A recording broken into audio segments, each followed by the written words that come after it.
Produced over a mile above sea level. How much higher can you get, Tondo? 2 million more worlds introduced. 1 million stacks of burning fish. We'll see, we'll still have the ashes of mankind. So tough in human laughter, spreading far across the earth. Look on, there's not much left to see.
simply a tinker toy for experimenting. Start fuming with drugs. we talk about marijuana, it's the single biggest drug that is a source of some confusion. This is really about educating the public about the fact that marijuana is a less harmful drug. Marijuana has to get high. You can be as high as you want. Prohibition of marijuana over the last 71 years has not actually prevented you from using marijuana. You feel worried. I'm sure to winning the war on drugs. I do believe there have been some successes. We will never arrest our way out of this problem.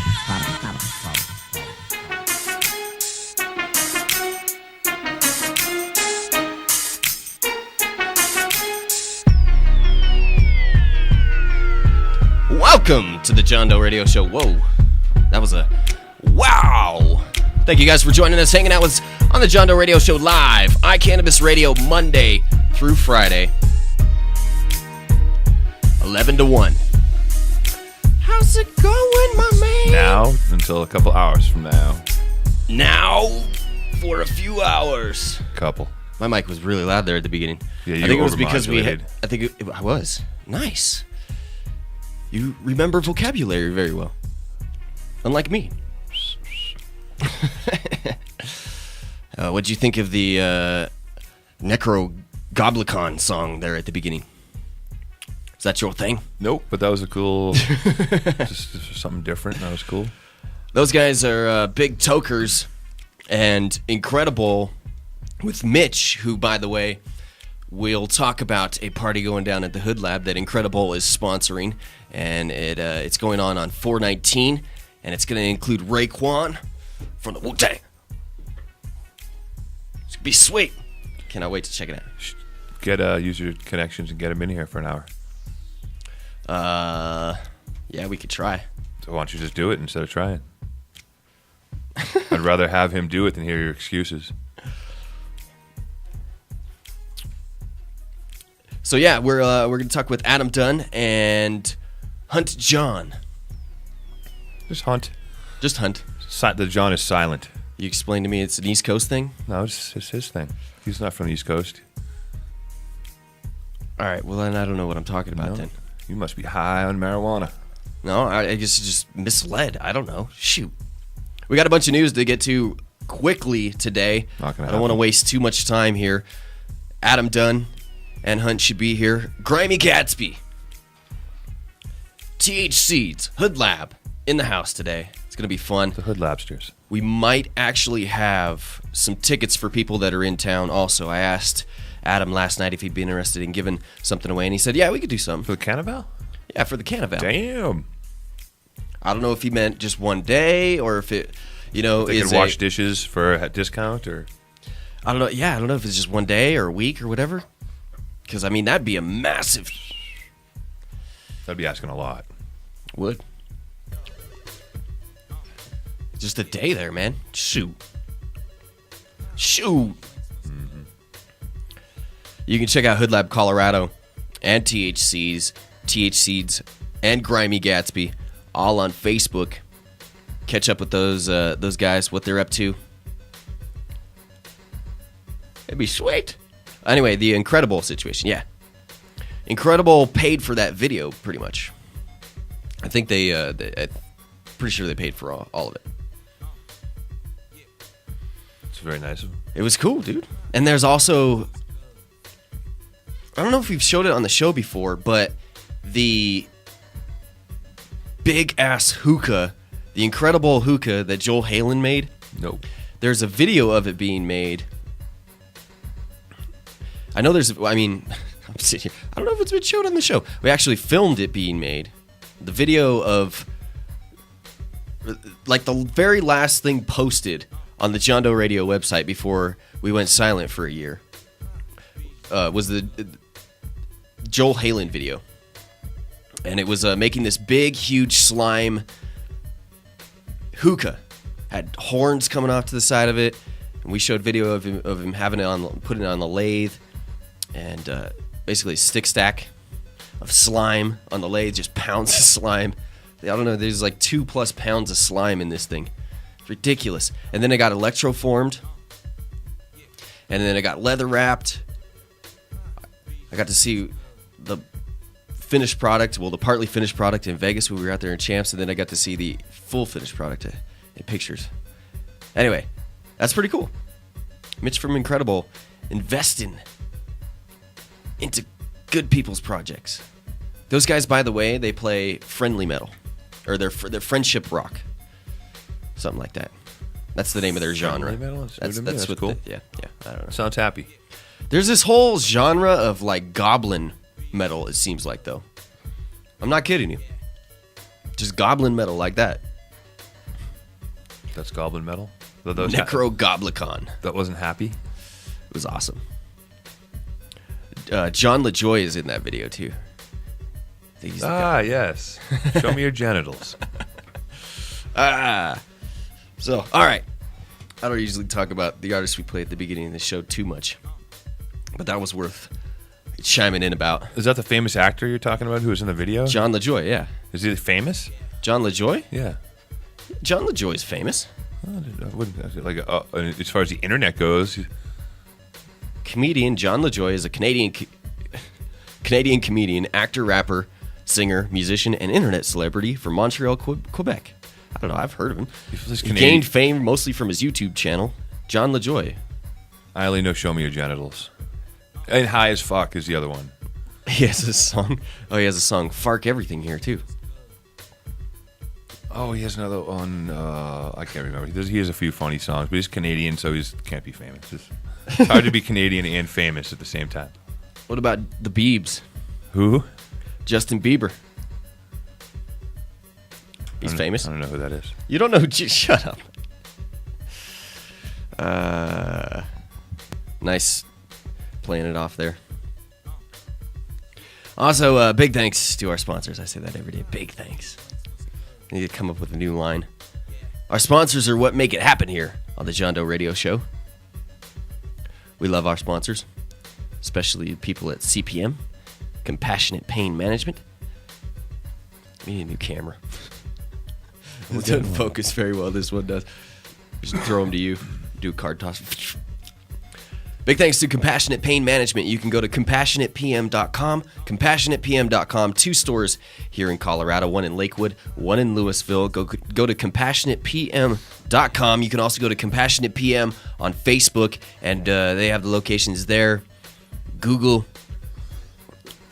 Maps. Weed Maps, probably. Go check them out. They've got fantastic products. A holistic wellness center and MMJ dispensary. Very, very good people. Long-time supporters of the John Doe Radio Show. I got to tell you, there's overjoyed with how supportive some people can be, including CPM. So if you're looking for good people, CPM's good people. Not that any of our other sponsors aren't good people. Because Alex is the man. America over there. At 420. Element 420. Element 420 gonna have some tange. I know, I keep thinking about the tange. Have you ever had tange? Once. When was that? Oh, that was on May 11th of last year. You remember the exact date? No, I just made it up because why would you ask me when it was? I don't know. Well, I mean, was it recently or? Was sometime in the past 16 months. Do you know where it was from? Was it from a shop? No, it was not. Was it a private girl? Yep.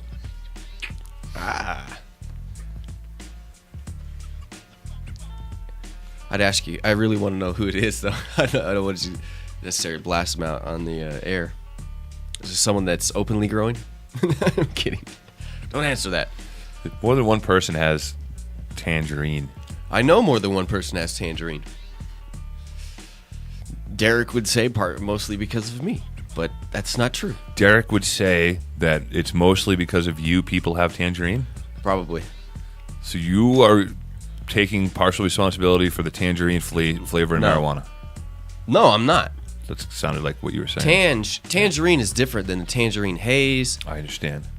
Tange is Tange. It's just like a Colorado strain. Maybe I haven't had it then. Maybe I haven't had it then. I've had 2 different tangerines. That's why I asked on Element 420's Alex's web Facebook page when he posted up Tange. Which one? What I was like Tange, big capital letters. Some people. He was like, and a couple people were like, "Is that the Tange?" For people. And he confirmed it, and the picture is it. I saw you get a little chubby. when you saw the picture. I did. Push the chair back and everything, but New York City, Thank you. New York City diesel smells a lot like tangerine. Diesel? NYCD? New York City diesel. Flow smells a lot like tangerine. No, it doesn't. It smells sweeter. The tangerine I'm talking about is You're talking pretty about a flowish, wrong but it's like tangerine. tangerine is sweeter, more fruity. Bring the tange. Diamond has it. JDR Diamond online. Huh. You never met Kurt? Nope. He used to help me with the show quite a bit. He's the man. In what capacity? He used to help produce it and get guests, try to help me sell stuff. Pretty much anything. What do you get to sell? Ads and stuff. But I'm pretty sure that he still has the tangerine. We'll have to get a sample of something at some point. Seriously. We'll go over to Element 420 in like 28 days. Seriously. Not that I'm counting. That's next month. If you want to check out Element 420 and their CO2 extract, which is fantastic. And today, wait, I won't talk about that right now. We'll talk about that in a minute. All right. I actually got to try a new extract, not a new extract, but I got to try a different extract again today. It's awesome. This morning? Yeah, this morning. Oh, yeah. Evo Labs CO2 extract is what you can get at Element 420, 82 South Federal Boulevard, 82 South Federal Boulevard. ElementFour20.com, ElementFour20.com. If you want to check them out online, they have a list of all their awesome stuff online. And if you would like to go get a vaporizer, vape pen, a good place to go get it is gotvape.com. And if you enter in the code JDOE, I was really wanting to say JDOE, but I said JDOE. I don't know. JDOE 10. JDOE 10. It's okay, guys. You can come in. The dudes are here. How's it going, dudes? It's good to see you guys. We were just going to get into some news here after we talked about our sponsors here. Gotvape.com if you'd like a vapor pen. Promo code when you check out JDOE10. Fantastic. I told you you weren't doing any news today. No, I'm gonna go right into news here real quick. We're just gonna knock out a couple stories before we get to these dudes here. We're making history. A majority of Americans support legalizing marijuana. New polls with the change driven largely by a huge shift in how the baby boom generation feels about the drug of their youth by 52 to 45%. And the reason why I read this one is because this is making national news. I don't know if it'll hit ABC News or the evening news tonight, but I was going to ignore it, and then it just started popping up everywhere. So it's good to point out. By 52 to 45%, adult Americans back legalization, according to the survey released Thursday by the Pew Research Center. The finding marks the first time in more than 4 decades of Pew's polling that a majority, that's why it's a big story, that a majority has taken that position. As recently as a decade ago, only about 1/3 of American adults backed making marijuana legal. 2 big shifts in opinion go along with the support for legalization and likely contribute to it. Most Americans no longer see marijuana as a gateway drug to more dangerous substances, and most no longer see it as immoral. As recently as 2006, half of Americans said in a Pew survey that marijuana use was morally wrong. Now only 1/3 do, while half say that marijuana usage is not a moral issue. By an overwhelming margin, 72 to 23%, Americans say the federal government's efforts against marijuana cost more than they are worth. Similarly, by nearly 2 to 1, Americans say the federal government should not enforce its anti-marijuana laws in states that allow use of the drug. You guys need the password? Password, please. Wow, right there. Have fun with that. The Obama administration has been vague on what stand it will take on federal law enforcement in states such as Washington and Colorado, who legalized greens. Mickey Martin's been saying for 6 months it's going to be legal by summer. Let's hope so. If you want to check out the rest of this story, just Google Just Google it. Google marijuana poll in the news section. Los Angeles Times is this version of it. There's also a link to the Pew Research. Marijuana debate in Colorado. The marijuana regulation debate in Colorado continues today with lawmakers asking who should regulate the newly legal drug. A special House Senate pot committee planned to grill officials with the Department of Revenue. That's the state's agency that currently oversees medical marijuana. The department is slated to regulate recreational pot too, but its marijuana regulation was called into serious question last week with a scathing state audit.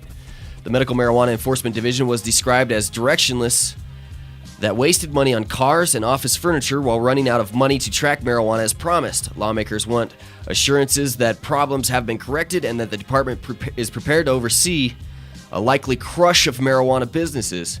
Commercial sales to adults over 21 are set to begin in January. Well, not set, because they took off. Warren told me today, they heard during the hearing, that they took off Friday because it's the first home opener for the Rockies Day. That only makes sense.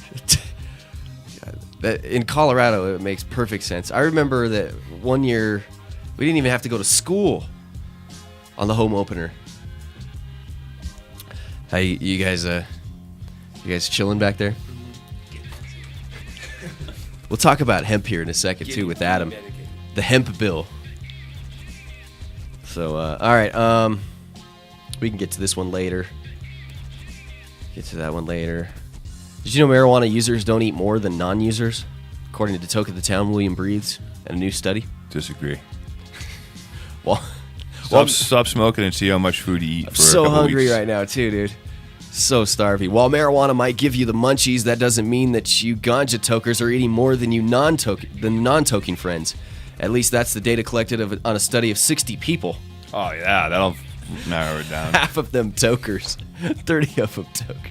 Up to 10 joints a day. Well, my friends don't eat more. And half not tokers. The study Metabolic Effects of Chronic Cannabis Smoking, just published in the journal Diabetes Care, found that daily smokers had less of a particular kind of belly fat and took in the same amount of calories as their less cool brethren. Oh my goodness. So like inadvertently there's some fat fighting. That's a desperate attempt at a story. That's not even a study. 60 people. William Breeds wrote it. Sorry. Oh no, really, William Breeze didn't write it. I mean, he wrote it, but well, the difference is how would those people eat if they didn't? Here, smoke? let me fix your mic there. Oh, 1 second. I think the difference is, you'd have to do a real study would actually check these people before they didn't smoke or did smoke, and then compare the results. Like myself, I mean, I'd have to say, if I don't smoke, I definitely don't eat. It's part of the deal. I mean, it's just like I have this whole metabolism, which is based on that, and so I think we all kind of figure that out on our own, and that's what a lot of us, it's probably why a lot of us smoke the way we smoke anyway, just to kind of get our consistencies. Yeah, I find it a lot easier to toke, or a lot easier to eat after toking. I have to eat, and I have to eat to function. I mean, everybody has to eat to function. So if I'm hungry, dude, I can't think at all, man. That's those Snickers commercials. Those are true too for me. Turn it into a little whiny biatch. Stand one. It's fantastic, dude. Can you fix his mic there? Oh, it just falls over. Not on? It's straight on there. There you are. What's up, y'all? How's it going? So you go hunt. Yes. Hunt. Okay. Yep. I have to tell him that John is silent. Yes. I was like, all right, we'll roll with that. Let's see if we got some other stories here real fast.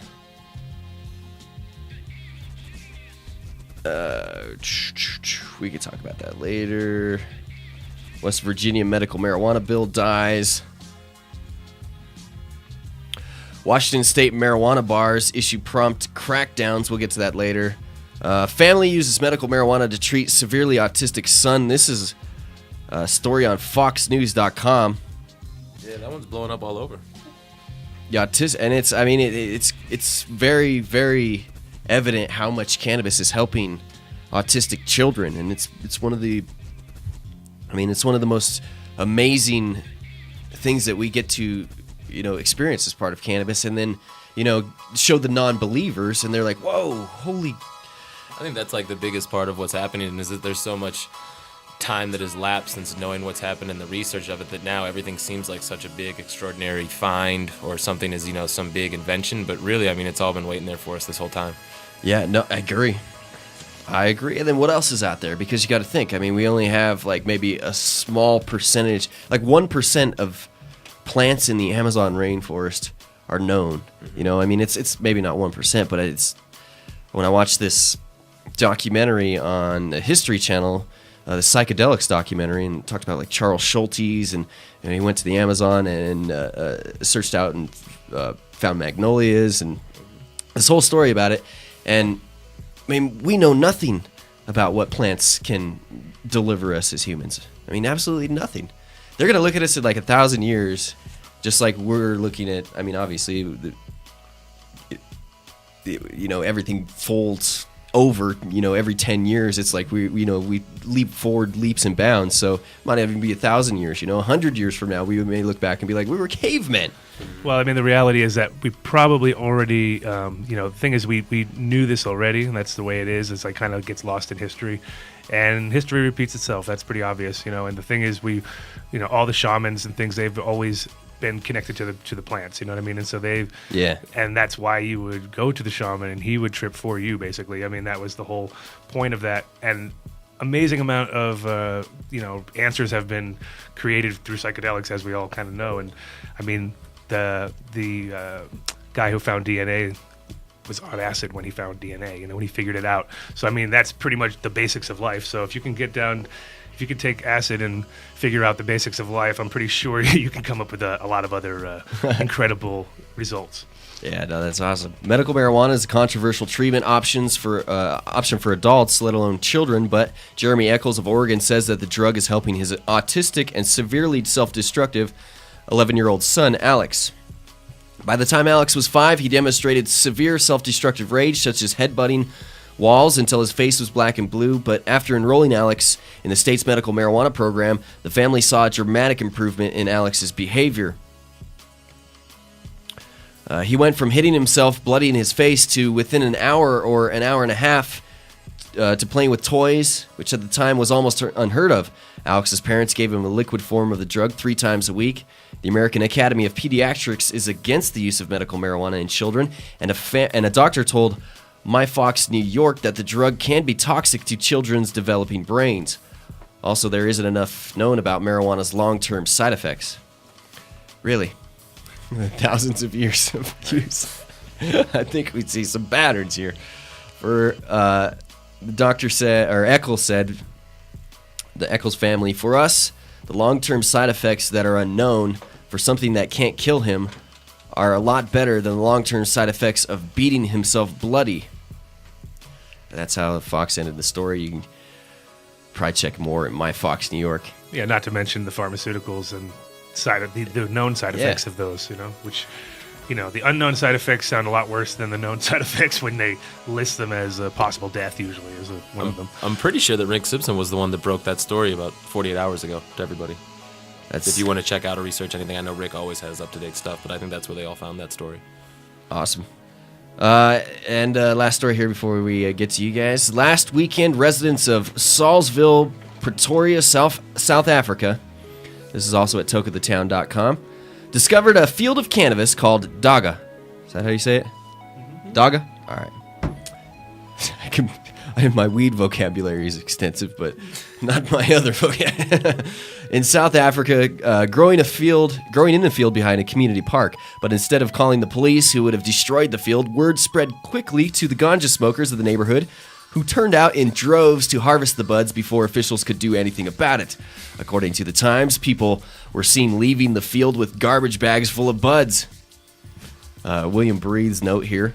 Those must be some early flowering buds, considering they just went into fall in the southern hemisphere.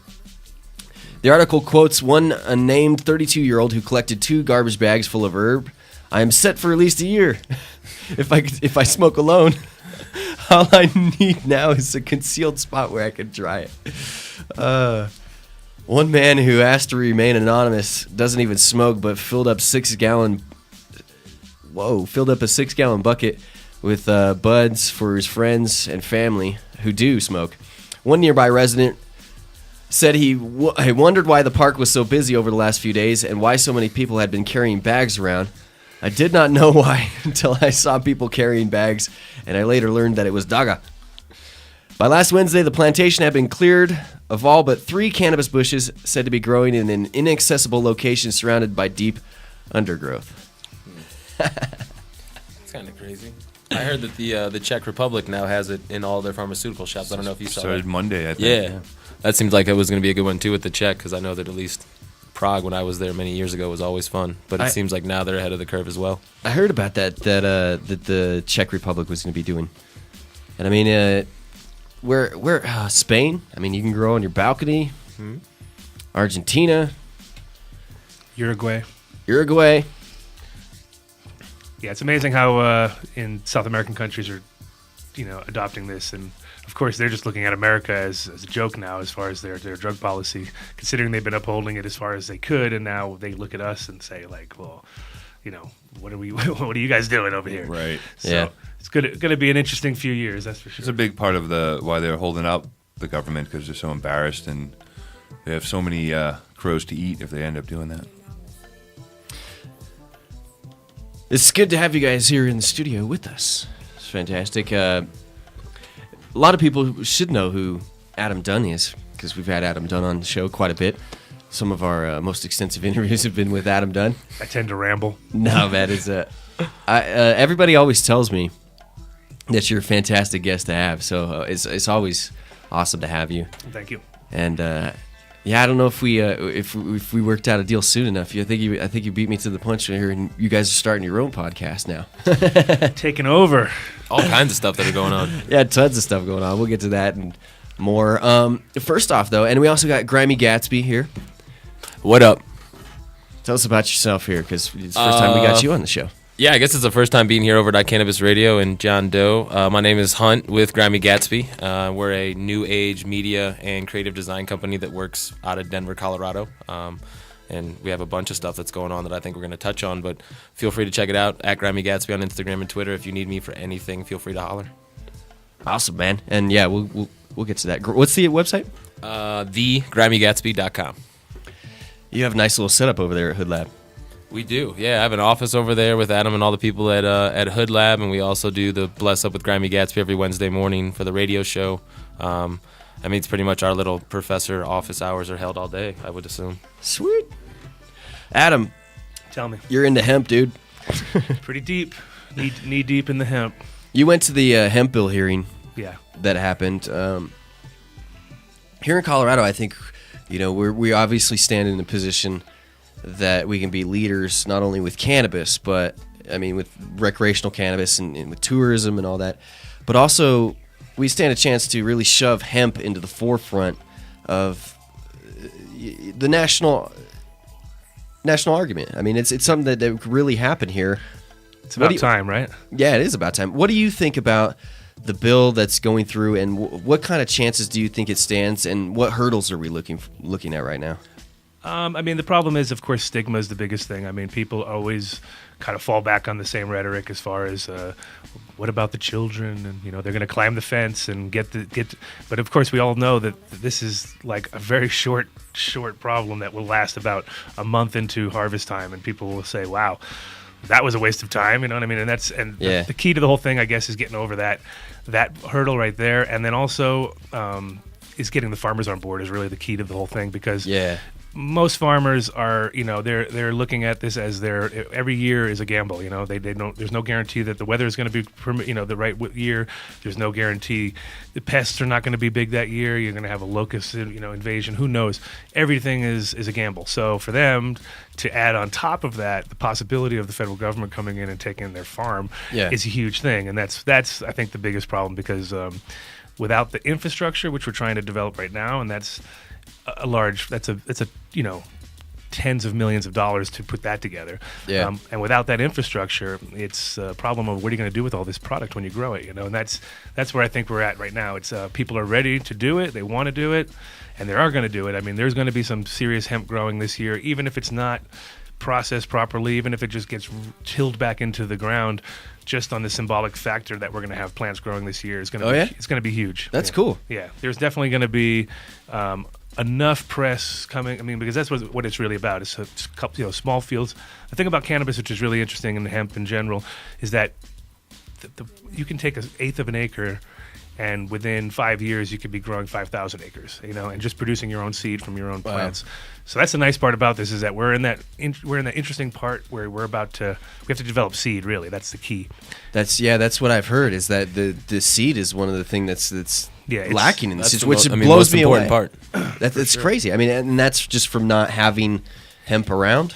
It's because we're not allowed to have viable hemp seeds here in America. So the problem, all the hemp seeds we have been sterilized, and so the ones we are managing to get are, people have rounded up.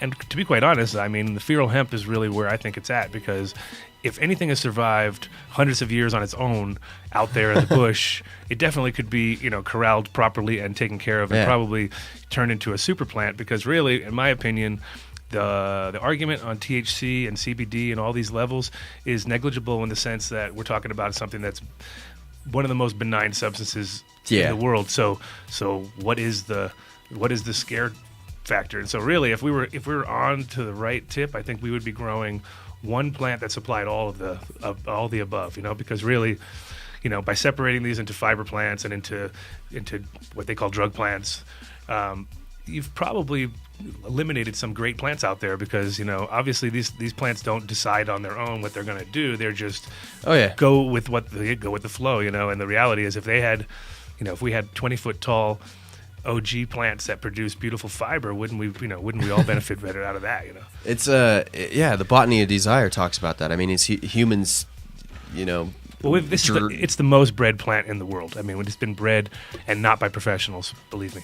So for sure. So it's like, for sure. So, but at the same time, it all comes out in the wash, and that's the nice part about it, is because we've been working on this plant for thousands of years, passing it around back and forth. We've actually, isolated out a lot of the things that we now are going to try to get back. So now everybody's trying to get CBD plants. Everybody's trying to get.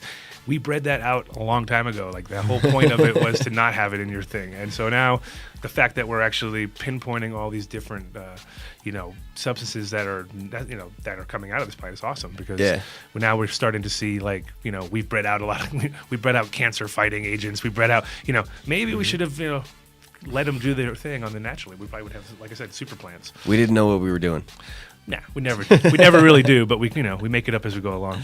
Yeah, no, but it's exciting to see that CBD's caught on so much, and that the Discovery Channel and a few other spots that I've seen it, have really pushed CBD. And whether or not you agree with the Discovery Channel, or whether or not you agree with programming, I mean, CBD is something that people are learning, is not the same as THC. I don't know. It's kind of a double edge to me, though, because for me, I was actually quite happy that people weren't all up in it, before, because the reality was, the minute that hemp became legal, there was a possibility for endless amounts of CBD. I mean, you have fields worth of plants that can produce CBD, CBN. So it's not just about CBD. So in a sense, it's kind of like, the genie's out of the bottle, in the sense that we now, everybody who's been scared of this plant because of the legal factors, now all of a sudden they're jumping on board. So you have big companies ready to throw big money down because it's CBD and not THC. Yeah. And at a certain point, I almost think that that kind of opens the door for all those people that we definitely don't want in the industry, because they're not in it for the right reason. Yeah. They don't want anything to do with the THC, which, I mean, come on now. I mean, that's what I want to see happen, is people in this industry form a foundation for the industry on the successful level, on the legal level. I mean, I mentioned this last time when I was on here with David from THC. I really think it's important that the hemp companies acknowledge the fact that they wouldn't even be able to grow hemp right now without the people who had fought for cannabis rights. Yeah. And I think the cannabis people need to understand that they're lucky that they got their bill in first, because really the hemp should have already been in there 20 years ago, and that should already be a huge industry. And the fact that it's having to come on the tailcoats of medical marijuana is kind of ridiculous, in my opinion. I would agree with you that it's just shameful that it's been lied about so much, and there's so much stigma on it. I mean, I think that's one of the big things that keeps coming up over and over again is the fact that, I mean, not only is it food, fuel, fiber, filtering, but it's also, I mean, the biggest F word is the future. I mean, it helps out with so many different things that the whole industry and everything that they've been trying to keep somewhat subdued is now out of the bag. So, I mean, people from all across the world that are now trying to figure it out. It's great that, you know, it came in, but I think it's the same thing. Like, the textile and industrial world shouldn't be on the coattails of the other one. Yeah. I'm wearing a hemp Hoodlamb shirt today. Very nice. Yeah. I love hemp, dude. And I tell you what, when I was working with glass, I would love wearing my hemp shirt, because I would have to cut a lot of perks at one point in time, and then, you know, you dry it off. When I dry off the glass, it would dry off better than any of my other shirts. You know, you wouldn't risk scratching at all. Right. Dried faster. Mm-hmm. Yeah, no, I mean, this is 10 times better of a quality shirt in my opinion. In a lot of industries, I've had people come back to me, like, for instance, tattoo industry. I've had people who have told me that they could get the ink out of it, you know what I mean? Which is kind of weird, because normally the ink just stains it forever. And they were like, no, I got a bunch of ink on my stuff, washed it, boom, came out. So it's got like some magical qualities behind it, that's for sure. It's magic. Yeah, for sure. It's awesome. Obviously, THSeeds has been a big part of your past, and there's obviously, if you Google Adam Dunn at johndoeradio.com, you can listen to past episodes with Adam, and he'll talk about how his whole story, you know, of how he got his start with THSeeds and Hemp Hoodlamb. And it's a pretty awesome story. It's very interesting to sit down and listen to Adam, you know, talk about anything, but his own personal story is pretty cool. Are you going to too. drop the bomb on him about this year in THSeeds? They already know? About the 20th anniversary? Boom. Bam. 20th anniversary THSeeds. There's the first one for the day. 20th anniversary year What's for going THSeeds. on? What's up? Yeah. You know, it's one of those things that you when you start something, and then if you ever manage to get to 20 years and look back on it, I mean, hopefully it's all good memories. And luckily, I picked an industry which I think 20 years ago you would never know if it had a future. Would it always be on the underground? Would it, you know, even in Amsterdam, which was considered the most legal place in the world, we still ran right on that razor's edge, you know. Where everything I bet you didn't think it was going to be 20 years that it was going to be, you know, No. this way. So. No, and I actually, there was a moment I there didn't. where I thought it would be legal quicker, of course. I mean, I had this moment where I thought it was going to be like that everywhere, but then at a certain point, I kind of thought, well, okay, maybe that was just a pipe dream.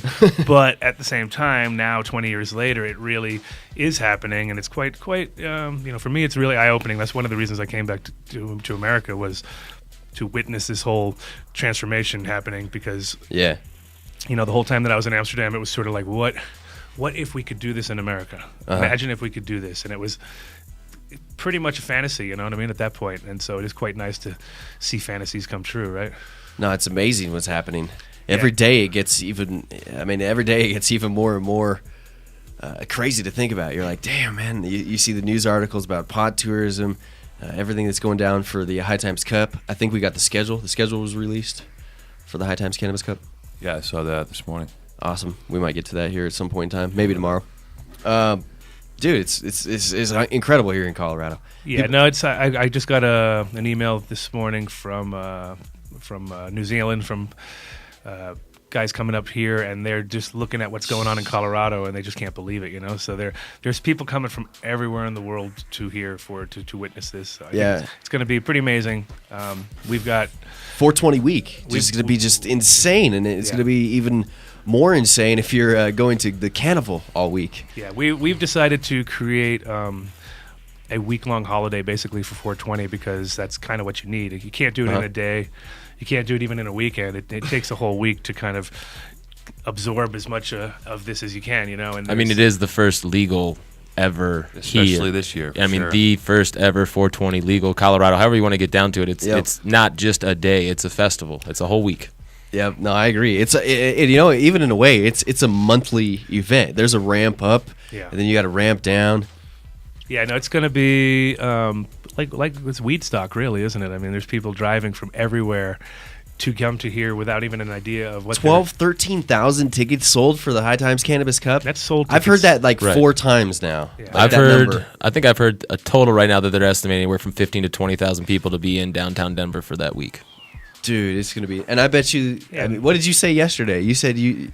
I mean, you want to say how many people you think are coming into town from just everywhere? I mean, I would think in the 30s to 50s total, because I mean, the reality is 1,000. when you start looking, and I mean, those numbers sound huge, but take any baseball game or anything, and there's Yeah. those people come. It's not that big of a deal, but it is when you think that these aren't all local people. These are people flying in from everywhere. So Yeah. that just boosted the economy in Denver.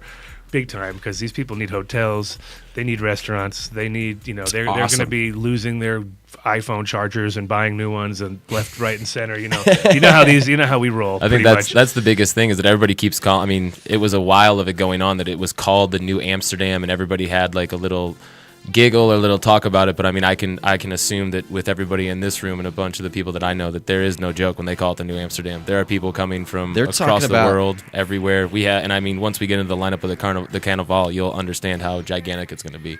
They're talking about it being, as far as tourism, Napa Valley of weed. I mean, that's what I keep seeing over and over. I mean, I would go as far as saying it's the Daytona 500. I mean, it's going to be gigantic. There's 125,000 people that go to Daytona every year to see a track that people make left turns on, and this is going to be even bigger than that. Yeah, we got a little more going on there. That's what I like to say. And I think the other thing too is that most of these events, when you have these big number of events like that, this is all spectacles that people go and see. Now, this is something where you are part of the spectacle. You know what I mean? You are knee deep in it. You're immersed in it, and there's going to be so much going on that I think it's going to be like it was when I started the Cup. When I did the Cup in '93 and helped organize it. We had 50 people from America come over and about 200 people from Amsterdam or around Amsterdam. Within 2 years, that was up to 3,000 people. So it was like it went quick, And I think this year is going to be similar like that, where, okay, this year is going to be packed and whatever, but between then from the day after this Cup, for the whole next year, people are going to be planning for the next one because for sure. That's how it goes. For sure, Once for people sure. see the potential on something like that, then they're going to yeah.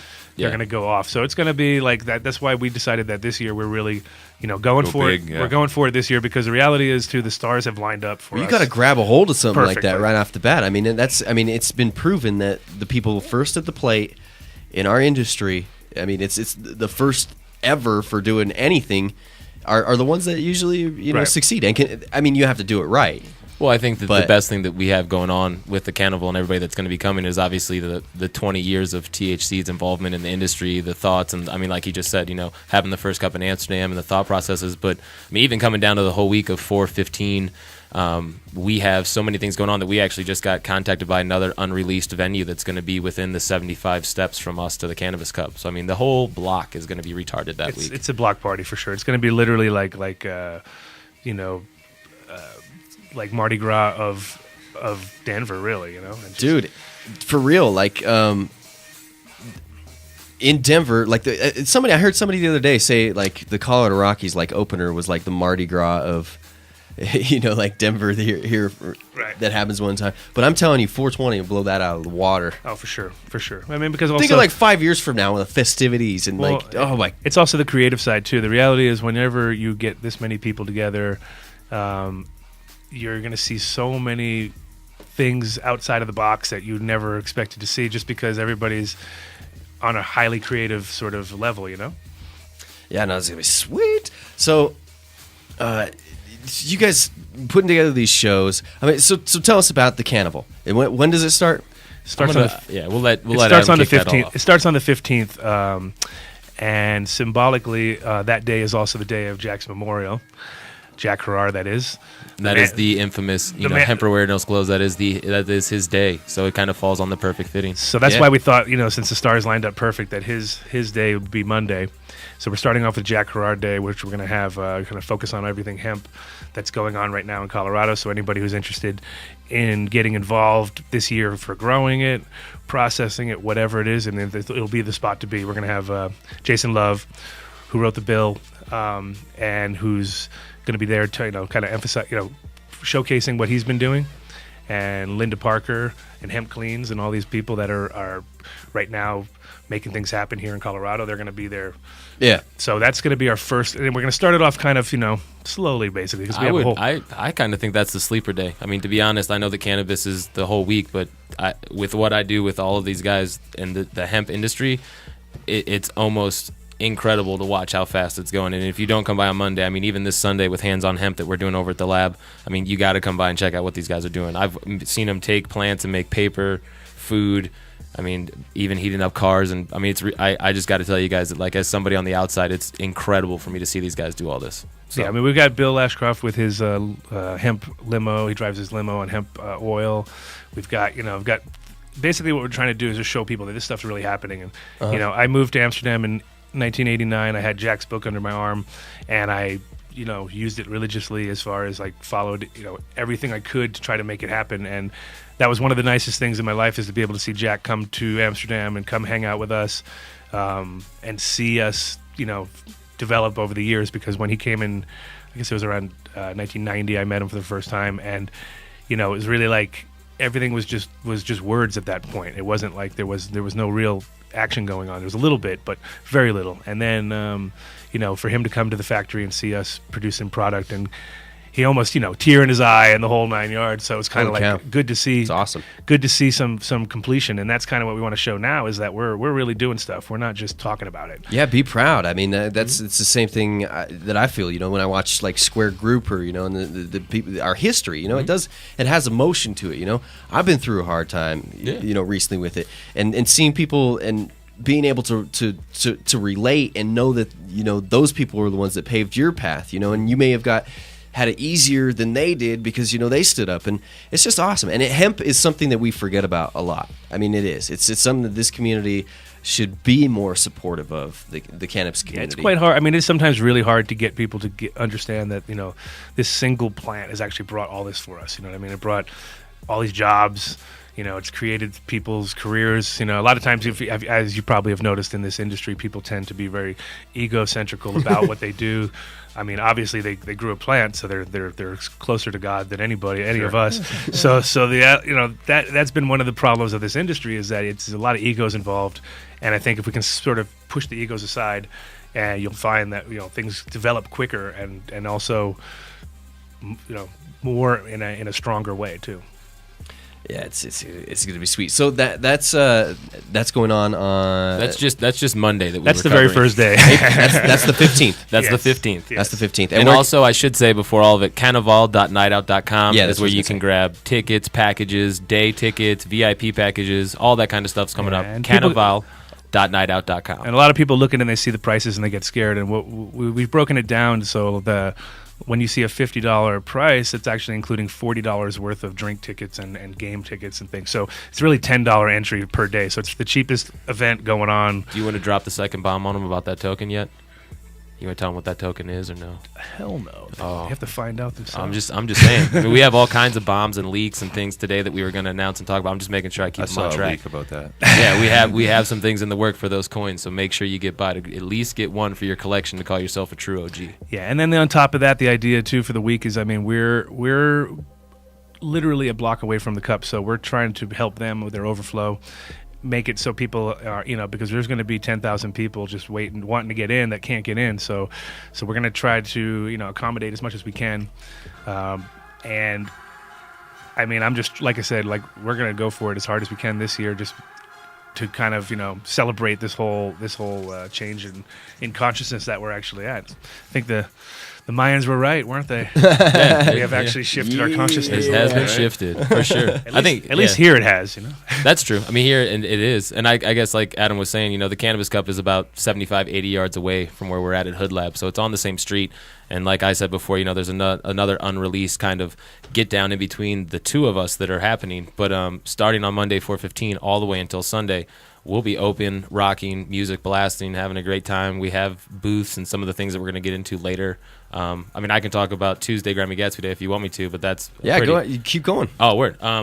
So we have. We want to know what's going on the whole week, right? Yeah, okay, cool. All right. Well, so Tuesday, 4/16 is Grimey Gatsby Day. So I guess I got hooked up with a day to make sure that this can all happen, and we have I mean, so many things that are happening on Tuesday. I guess I wanted to try to give back to Denver, not only for like a locals day, but the fact that we're calling this Colorado culture.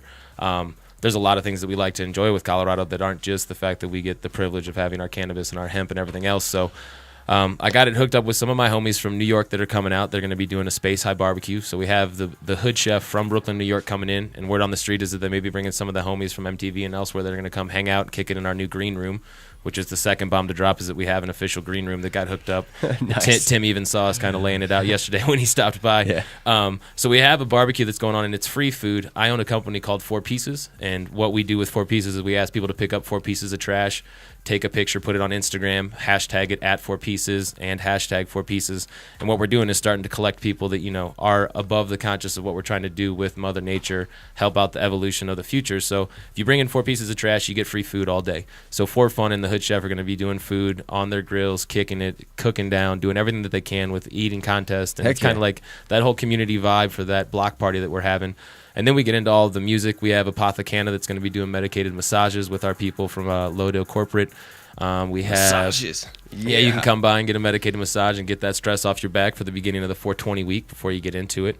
And I guess the biggest thing that everybody's talking to me about is that I went kind of above and beyond what we needed for the music for that day. So the lineup for my day on Grimey Gatsby Day is probably just as good as you would get at any festival anywhere else, from the fact that this guy Adam Dunn is going to be on the decks to start off the day, which is, you know, the first big leak for everybody. Sage Master will be throwing some. I can't wait to see Adam. Yeah, so I don't think I've ever on. seen. I've seen Adam DJ before, but I don't think I've ever seen him full out do it. Like, we're getting him on promoted the decks. set. Like Tuesday, we kick off with Sage Master on the decks. I'm nervous already. I know everybody's working on their set and getting crazy. We have a bunch of my homies, Grime Time, who's from the Souls in Action crew, Colt 45 from the Submission crew, Lord Phaser from the Submission crew. I got a special guest set from DJ Beds, who's the DJ for the Denver Nuggets. So if you've ever been to a Nuggets game and listened to Mount Loud, our boy's going to come by and kick it. We also have the Gully family coming down from Aspen, which is a special treat. Candy Cobra, who just opened up for Redman, a bunch of other people. And then the biggest one that we have going back is that Trap Fest just happened a little while ago, and Trapzillas were in town. Yeah. Probably 8,000 people venue that they sold out. They're going to close out the Cannaval for us on Tuesday. So Tuesday, we're pretty much going to stomp Denver down for a locals day as hard as we can and get busy all day.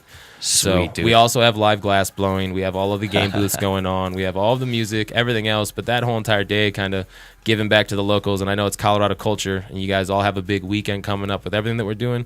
But Tuesday is pretty much the local OG get down. When's who you having on Tuesday? You're gonna have glass blowing. Who you having come in? Do you know? I can tell you that we do have Ewok Glass and Friends all week blowing glass. Really? Thank you very much. What? Bomb number 3. No, no way, dude. Yeah. So we have glass blowers all week, and I can't tell you which day Ewok will be on the torch, but Ewok and Friends will be there all week making glass that you can come in and check out. That's some dope shiz, man. Well, we got to keep it. I mean, we got to drop bombs on you all the time, so we got to keep some back, keep some forward. But yeah, that's Tuesday. That's a whole new cat that I haven't even like. That's new. That's like Colorado. Like, oh man, you don't normally. Ben Burton, you think Nate Myers, you think of some other glass blowers, but I couldn't. He's part of the GG fam. He's been know. helping us out since. I mean, that's helping dope, us out since up in Aspen, since everywhere. He's at every submission thing. He's at every top shelf, secret cup, and obviously, I mean, nobody hates on his glass because he's the shit. So we got him there. He is. So that, I mean, that's no. I'm saying that's awesome. Yeah, that's good that you.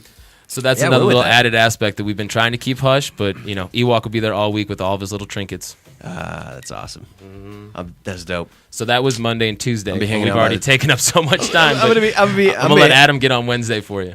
We got an hour left. We can, dude. Oh man, I'm gonna be next to the torch the whole time. I'm just gonna be watching. Bring my glasses. Hopefully we're blowing minds all over the world right now, so you guys know just how. I mean, that's just Monday and Tuesday. We still have to get all the way through Sunday. I think people, if you're coming to Denver, you got to hang out at the HoodLab.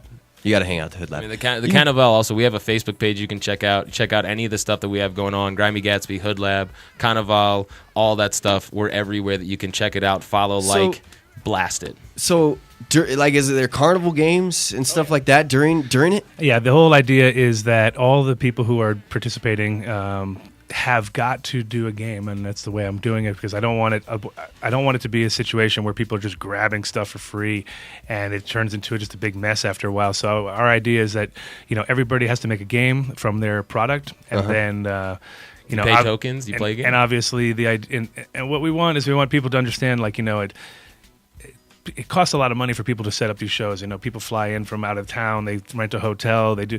And at the end of the day, if it's just a big grab fest and they're not really, you know, talking to the people, what we want is we want them to interact, and I think that's going to help a lot because it slows people down a little bit. And of course, they can win some better things instead of just grabbing your little $2 thing. Maybe win something real, you know. And so I think it's going to be, you know, as a kid, I know the carnival always took my money, right? So I'm here to pay back. It's a little bit of a payback now. I'm here to take your money. Cool, but in a good way. I mean, I don't want to come off wrong, but Adam and I are probably both from Carney blood. I mean, that's where my anchor tattoo comes from. So I mean, I've been running around carnival booths forever, and I mean, I will say a couple game names just so you guys don't get the feel. But we have Lob the Glob, we have Guess the Dab Weight, we have. Throw the canvas bag into the basketball hoop. Yeah, that's the over the border. Right. We have the over the border. over the chain, over the barbed wire fence, over the barbed wire fence and into the basketball hoop. We have the ebb and flow ducky grab, so you got to try to ring a duck out of an ebb and flow table. We got all kinds of stuff that are, I mean, anywhere from grow to horticulture to the dab itself to the glass itself. From what I heard with Ewok and Top Shelf Extract, who have a combined booth, they're making you guys stay close to the floor because they're dabbing people all week. Nice. Yeah, it's gonna definitely be the real community vibe. You know, that's the idea. Yeah, that's cool. So Top Shelf has a booth there. Anybody else who's? Well, I don't know if you want to. Do you? That's your call. We'll have to like ease those ones in. We'll release it. Okay, it's cool. We still got an hour left to start dropping all those names. It's cool. It's cool. So back to our schedule. Go ahead. So Wednesday, we were working with our friends from American Jungle.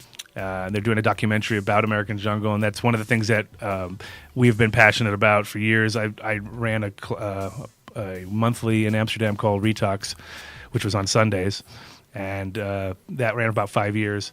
So we got, you know, interconnected with a lot of the drum and bass world, which hasn't really changed. It's also quite an interesting one because it's definitely a smaller genre. Much like the cannabis world, you know, we're always on the sidelines. You know, we didn't go for the mainstream; we went for the people, the outskirts. But these guys, we have Ankit, Phonetic, Ghost, Domina, Extra Stamina. They're all the whole crew. They're going to be running that day. We also got the food trucks out front. We've got games like we were just talking about. Basically, it's gonna be a crazy week. I'm really happy to host it because I don't know if I'd want to even try to deal with the crowds this week because it's going to be crazy, you know. That's what I started thinking about the cup when it was mentioned. You know how many people had bought tickets, and the venue is how many 3,000. I mean, I guess I'll be the guy to say it out loud since I'm not in the cannabis industry. It was 5,000 people a day. A 5,000 venue. That's how many they can hold inside. Yeah, 5,000 person if venue. There's 6,000. That means there's 1,000 outside. So I mean, it's gonna be pretty packed.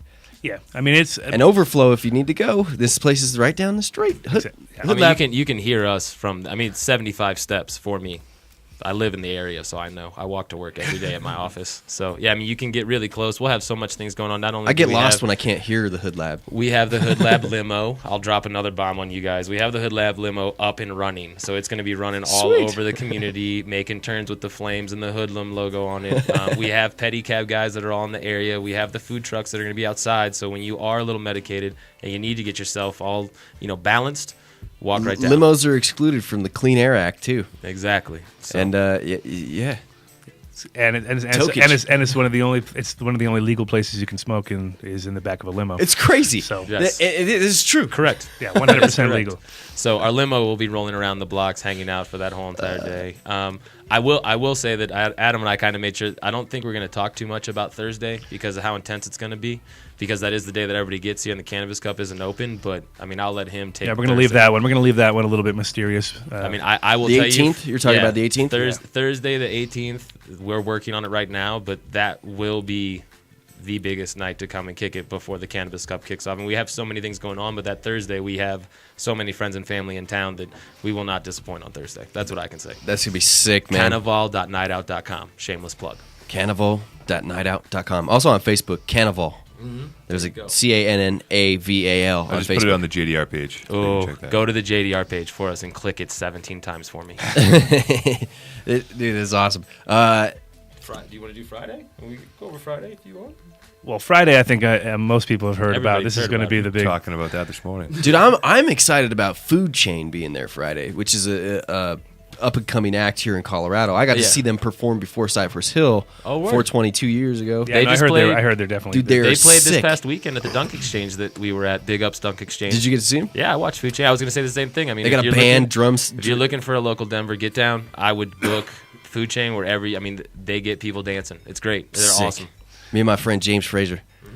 So we're big fans of Food Chain. So Friday we basically collabed with Incredibles 420 Extravaganza, which they've been running now for a few years. And when I first came to Colorado, that was actually the crew that I hung out with the most, especially at the trade shows and stuff, because Mitch and I definitely have similar ideas as far as how to do things when it comes to throwing events and parties and things. So Mitch is a good guy. Yeah, they definitely went above and beyond. Got DJ Premier, which blows people's minds. Yeah, I saw that. I was like, what? In the lab? Yes, for real. DJ Premier. At HoodLab, DJ Premier, before he says the other name that's retarded. Yeah. It's unbelievable. So to add to the retardedness, though, now they were going to have Black Thought, but apparently they got booked as the whole crew. So from Black Thought from the Roots. From the Roots, yeah. exactly. The Roots got booked to play Philly on 419. So they had to switch up, and once again, not to disappoint, they brought in Raekwon, so I think that should be not a problem. Wu-Tang, the chef, is in the building on Friday. I mean, that already makes me put W's in the air here at the radio station. I don't even care. I'll put them in your thing. Straight up, Wu-Tang. Dude, I can't believe that. That's insane, dude. So, I mean, it's literally going to be a crazy part of all over town. The Wu's all over the place, right? Ghostface in one spot. The Wu. Methods over there. I mean, so it's going to be. There's a good chance that this all gets, turns into something. Just a hangout. I don't know if I want to say, but I'm pretty sure that the Beehive is going to be looking a lot like the Carnival for all the killer bees. Dude, I'm telling you, that's insane. And we have a special after party. We have an after party that night too with Submission. And they've also got they're also having Marlon Asher that night is coming through. I mean, Ganja Farmer. Marlon Asher is He'll also be there for a VIP kick-in. Nice. So I mean, So that's DJ Premier, Raekwon, and Marlon Asher, and Food Chain, all on Friday, 419. Hosted by Bert MD. He's running the whole thing. He's been doing a great job keeping that thing moving. And I mean, I think we're gonna that has been our showcase. That was basically how we decided to start this whole thing, because we had that event. So we decided, well, let's work around this whole event, because the problem with this.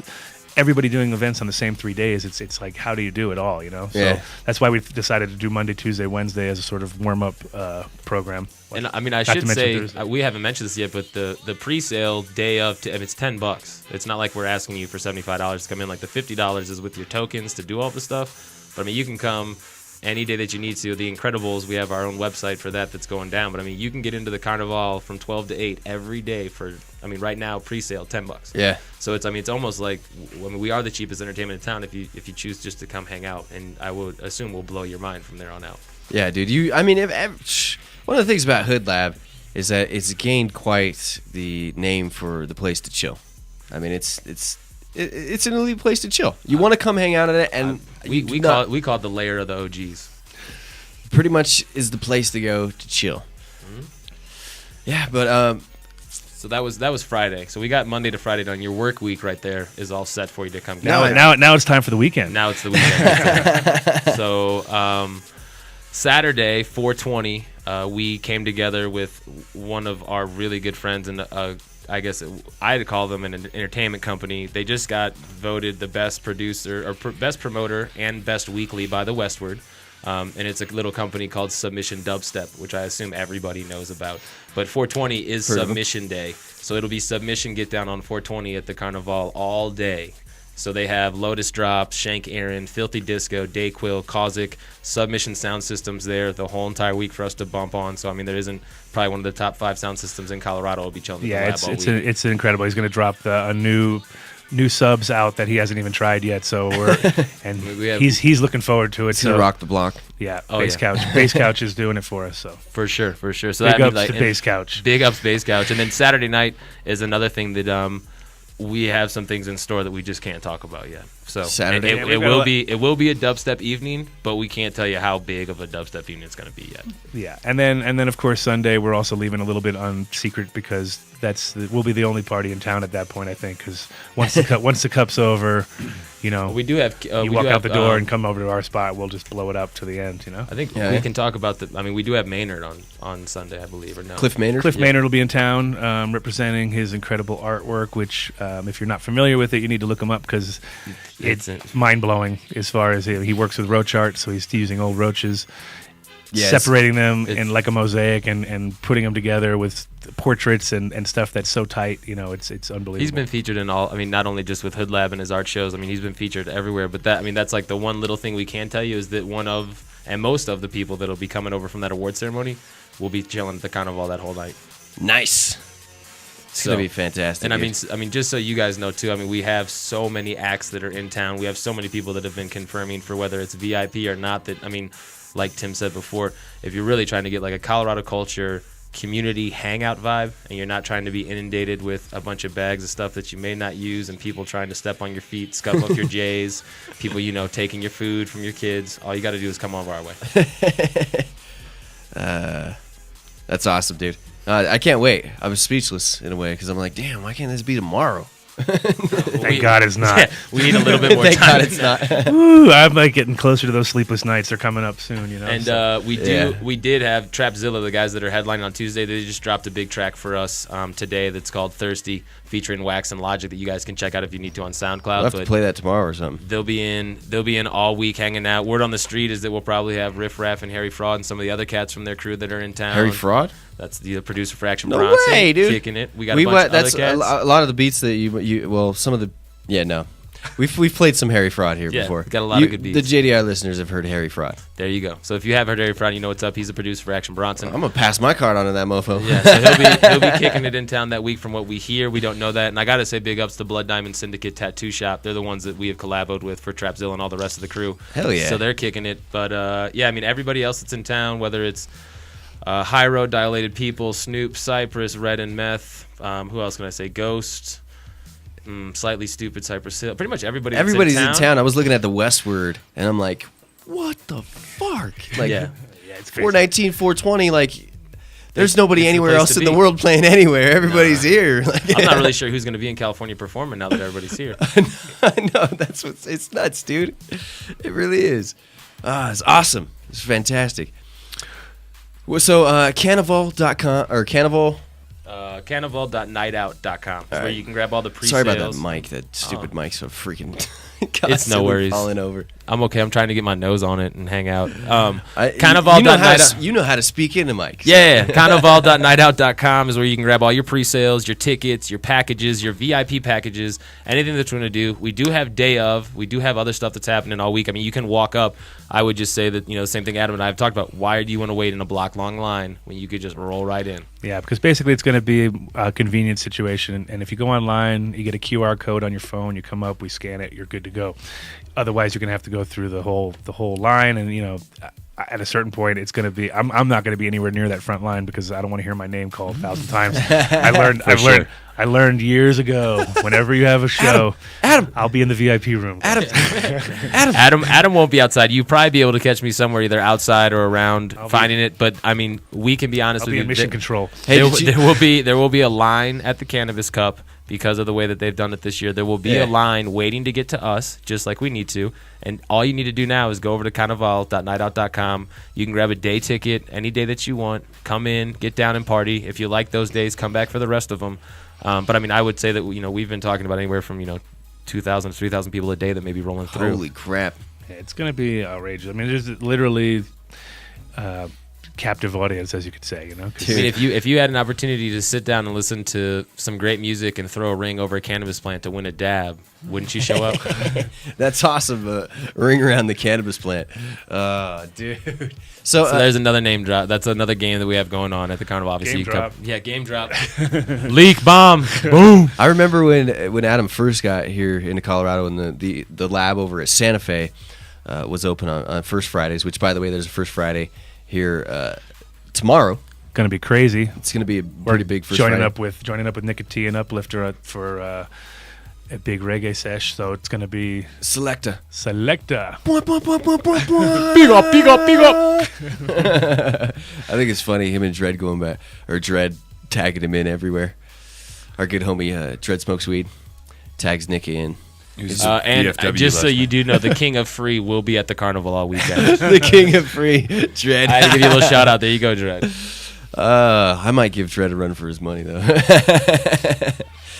Dude, I remember when we first started hanging out at the HoodLab and stuff. It was crazy. You are right. Everybody was like, Adam Dunn, Adam, and it's kind of chilled off a little bit. Less and less people come up to you and are like patting you. We've all gotten used to you. We're all friends now. That's good. No, but I mean, I was just talking strictly on people trying to get deals. You know, that's how it is. Hey, I know. Hey. Speaking of deals, I mean, the homies that all want to come have already been. I mean, everybody that's come by. We had people coming by to paint the green room last night. I mean, the community that's come together for the event is unbelievable. I mean, not only our staff, for the people that are running security and the food and the ticketing, but I mean, big up to everybody. I mean, it's unbelievable to see how fast this is going. Like, seriously, if you guys need help, I mean, right now, I mean, I'm doing the show and looking for a little extra work on the side as far as money, but I don't want any money for you guys. No, word. But yeah, if you guys need some help, just let me know. You heard him Love to here. come by and You help. heard I'm like a mile away, so I'll come in and help. Should have helped It's stay in really paint cool. last We have, night, but I didn't want to get paint all over my clothes. So It's all good, man. We got it done. I think we have a couple other stations that'll probably be helping us out and doing some promotion and stuff. And we obviously have all kinds of stuff at HoodLab, but I mean, tell a friend, tell somebody for us, let them know what's going on. Obviously, if you feel like it, hit up Grimey Gatsby, like the HoodLab page, like the Grimey Gatsby page, like the Cannaval page. Get down on your little social media so you can stay in touch from the phone, keep it on the hip. But I mean, we're there all week busting ass. So all you got to do is come by and check it out. If a lot of people are calling us up to ask us, to see it is to believe it, or people coming out of town asking if it's going to happen with rides and game booths and all of this music. But I mean, I don't hope I come off saying it wrong, but I mean, coming down from Aspen and being able to be here in Denver, I don't know if there's a better week in Colorado that's going to happen right now. We have a lot of unbelievable festivals that are out of town, but I mean, in Denver, you don't really get the opportunity to get down all week like this. Awesomeness. So this Friday, the Selecta Nicotine going to be at HoodLab. Which, by the way, what's the address of HoodLab? 3354 Larimer. 3354 Larimer. In the Rhino.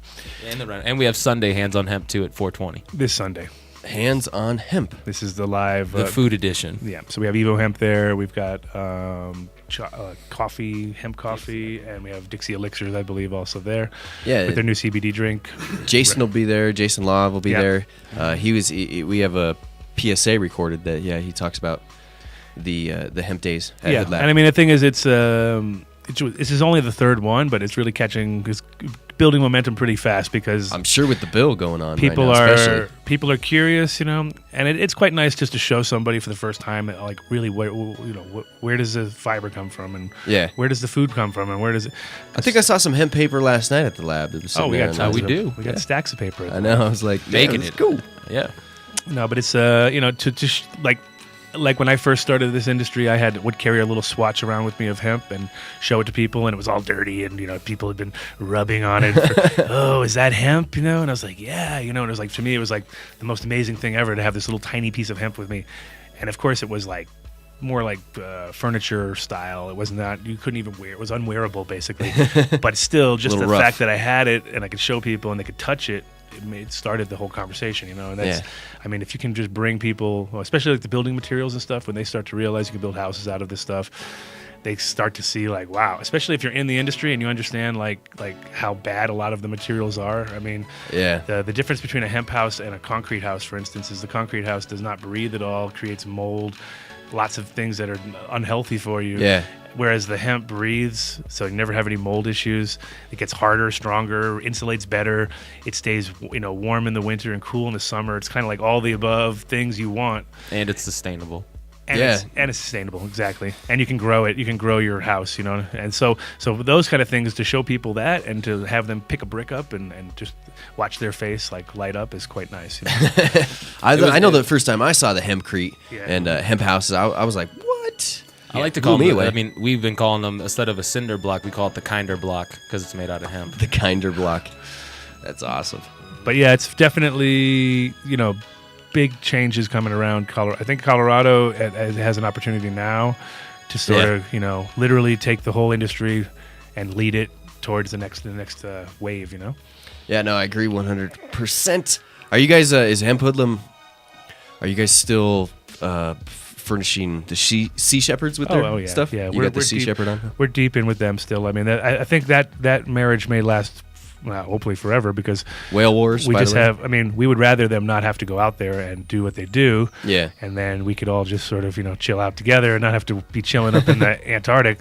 But the reality is that their job is not done yet. So I mean, we're there backing them up as far as possible. Yeah. I like to keep we're saving the people who are saving the whales. So by proxy, we're. I agree with it. I mean, and they just had a big recent success, right? They just ushered a ship back, pretty much like they just turned them around and sent them right home. They literally escorted the Japanese back to their port. So because the Japanese gave up. They gave up this year. They're running out of. But the thing is, the Japanese just gave up this year. It's a financial thing, So once they have beaten them at a certain point, they can't afford the gas to do it. So if you can keep them out at sea long enough, then they have to go back to port because they can't find the whales. Yeah. So it's pretty interesting. I mean, it's awesome to follow. Whale Wars. If anybody has seen the yeah, I mean they're wearing an Animal Planet. They're show. wearing hemp Hoodlamb on every single piece of clothing that they got. It's awesome because there's hemp leaves, weed leaves. Yeah, mixed into their into the camo and their jackets. And of course, if you know Discovery, which a lot of people are hating on Discovery these days, but if you know how they are, they definitely don't let you just roll in with your logos on anything. They'll black it all out. Yeah. So with us, we kind of subliminally get our logo in there all the time. It's awesome. It's they can't blur out the whole camouflage. You know what I mean? So. It's a camouflage weed leaves right there. This is awesome, dude. Yeah. The first time I saw that, I was like, the editors are hating this. It's cool, and I have a Hemp Hoodlamb jacket, and they're some of the most comfortable, stylish, awesome jackets around. I wore it snowboarding earlier this year. This year's been pretty weird. I've only worn my jacket like 2 times this year. It's been like I just wear my furry hoodie now, and that's pretty much all I need, So yeah, I don't have a furry hoodie, so you keep saying you went snowboarding earlier this year. It was a year ago. Well, not this year. Last year. Sorry to be. He got you. Don't be so specific. This season. All right. Damn. This season. No, but I fell a ton, and they're waterproof. Yeah. And it's just awesome. Furry. And you can come down and buy any of them that you like at 354 Larimer at the HoodLab, I should say. 3354. Oh, sorry, 3354 Larimer. I have an office there too, but I forget the address like he doesn't. So sorry. I wouldn't remember the address. There's shirts. You guys have really cool hats. You guys have backpacks. Yeah, we're just about to get our summer line dropped in this month, probably within a few weeks, right before the Cup, probably. So come down and check out our new gear. That's awesome. It's awesome. They usually have brand new gear, brand new styles every year. Yeah, we try to keep it kind of. What we do is we don't go crazy and changing everything up totally, but we'll change a little detail here or there, change colors, add a new item every so often. This year we have a really, really cool new jacket for ladies, a parka. Oh yeah, yeah, it's sweet and it's nice parka jacket. Yeah, so it's a little more sporty. Hey, you know what? We should work out a giveaway maybe. Would you be interested in working out a giveaway for not necessarily for Hemp Hoodlamb? We could do that in the future, but for Cannaval, let's maybe do a giveaway. It'd probably be something to do. We can give away a week long. Holy cow! There you go. I was thinking from the man himself. Bam. Damn, a week long. All week at the Carnival. How are you gonna give it away? We'll figure it out. You can't just take caller 3 or something. They got to do something for it. I know we will. Like caller 7, let's 10 or something, right? Biggest dab rip. You have to take a half-gram dab, put it on YouTube, send it to John Doe Radio. We'll see who wins. Yeah, we'll talk about it, and then we'll tell people. We'll mess. We'll tell people tomorrow. People will do it. It'll be awesome. Well, I've seen people all over town with those videos, so I know people do it already. People are already training for the Cup, so I know they got. I mean, I've seen 7 of them, so you're all good. I'm scared. And that Down to Blaze crew has got a ton of them, just so y'all know. Oh, I dude, see it all the time. Pink House crew just dabs out like mofos. It's not even going to be fair this year because my tolerance is just way down, man. I haven't been smoking a lot at all. I take like maybe 2-3 dabs a day. Last night at the lab, man, was probably the most I've smoked in weeks. So I just came back from Rhode Island actually this last week. I went to the Cannabis All-Star Party out there. It was pretty awesome. How's the weed looking in Rhode Island? The Cannabis All-Star Party? Yeah, it was quite amazing. It was there was about 15 entries. Girl Scout cookies won first, so you know go that. figure. You know, yeah, exactly. Amazing, right? Oh. And but it is good to see that at least quality is making its way all across country. Sure. Out of the 15 samples, 5 were definitely like anywhere in the world considerably top dog. Right on. That's So cool. they had a top. I've heard Rhode Island has some really good bud, man. Yeah, well, the thing is, I grew up there actually. I went to high school. Went to high school in Rhode Island. So for me, it was just like weird to go back to my Yeah, I couldn't to even where imagine. I went to high school, and now it's like there's grow shops everywhere. Everybody's really open about it. I walked in, they were doing dabs on the dance floor at the Spot. I was just like, wow, this Damn.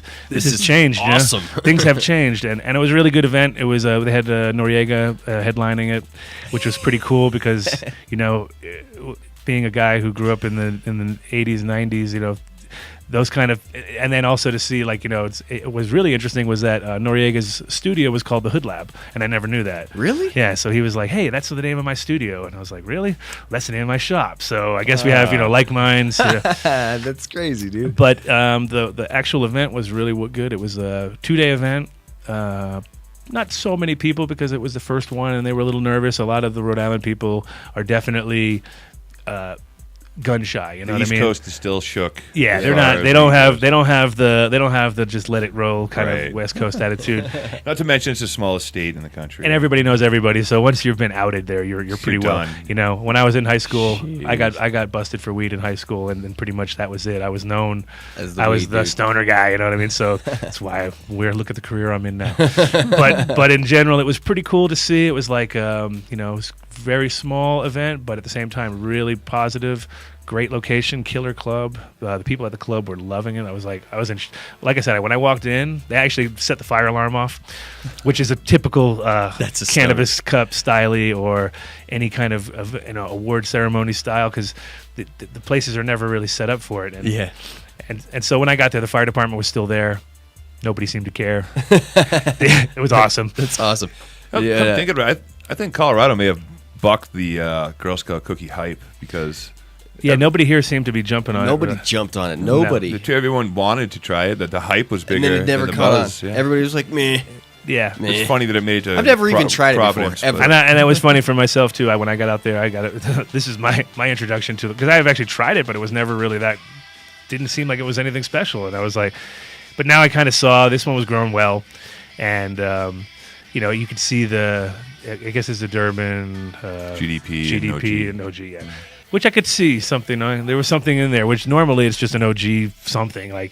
For instance, Cross, right. like Tahoe, like the Tahoe Kush is just the OG or that guy went to Tahoe. And that's how like simple. SFE. Yeah, it's SFV is SFV Tahoe, some of my favorite OGs. same. Just Love it. OG Kush cuts. Yeah, I love it. Not a cross. no, just grown different places. We throw a different name on it, And that's kind of the whole thing about this industry in general. Is just like I think we're going to get to a head where a lot of this stuff's going to fall off soon, like the hype.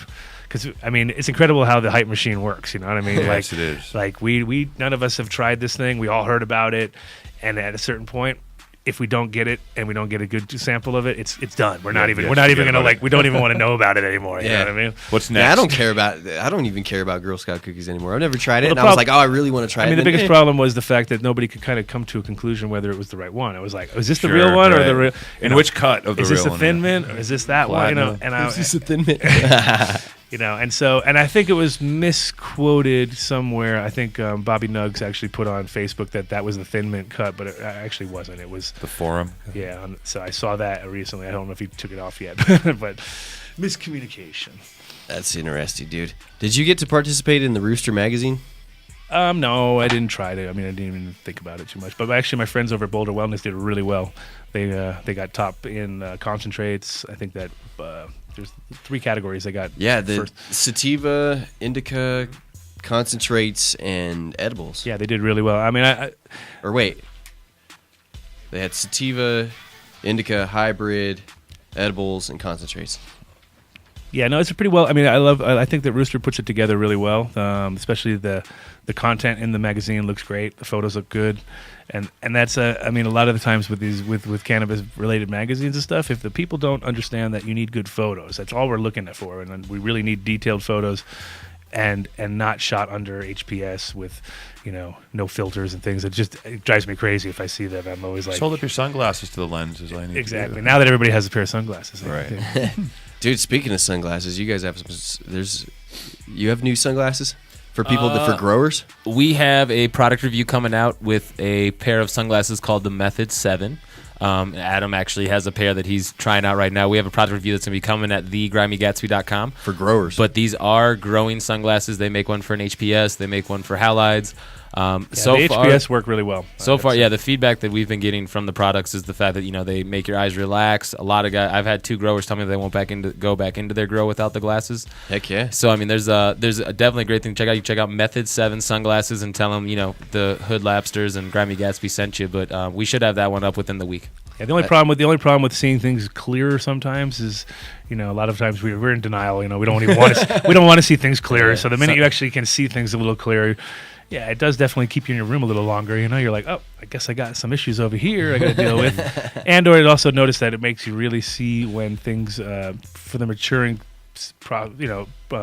you really see it better because a lot of times under HPS, it's hard to see. And then the minute you take it out, you're like, wow, this thing's overdone already. You know what I mean? And, right. And so if you're working on visuals, especially on strains you don't know, because like when you've grown the same strain 20 times over, it's 56 days and the flush and done. That's a different story. But when you have some kind of crazy sativa that could be anywhere between 70 and 120 days, and every day you got to kind of look at it, those glasses definitely help. Yeah, they definitely work. You can see a color change in the hairs within days. You can't see clearly at all under an HPS. Clarity, the relaxation in the eyes, and I guess the other thing too is we had one of the growers that talked about the fact that he was it like Adam was saying is the clarity almost makes you counteract your own intuition, and they saw things on their plant that they didn't really want to see, but then they also caught it ahead of time. So it's that preventative maintenance with the glasses, and it's also the sun glare that we're used to in the garden that these things are eliminating. Yeah, well, I've walked out of plenty of rooms and really.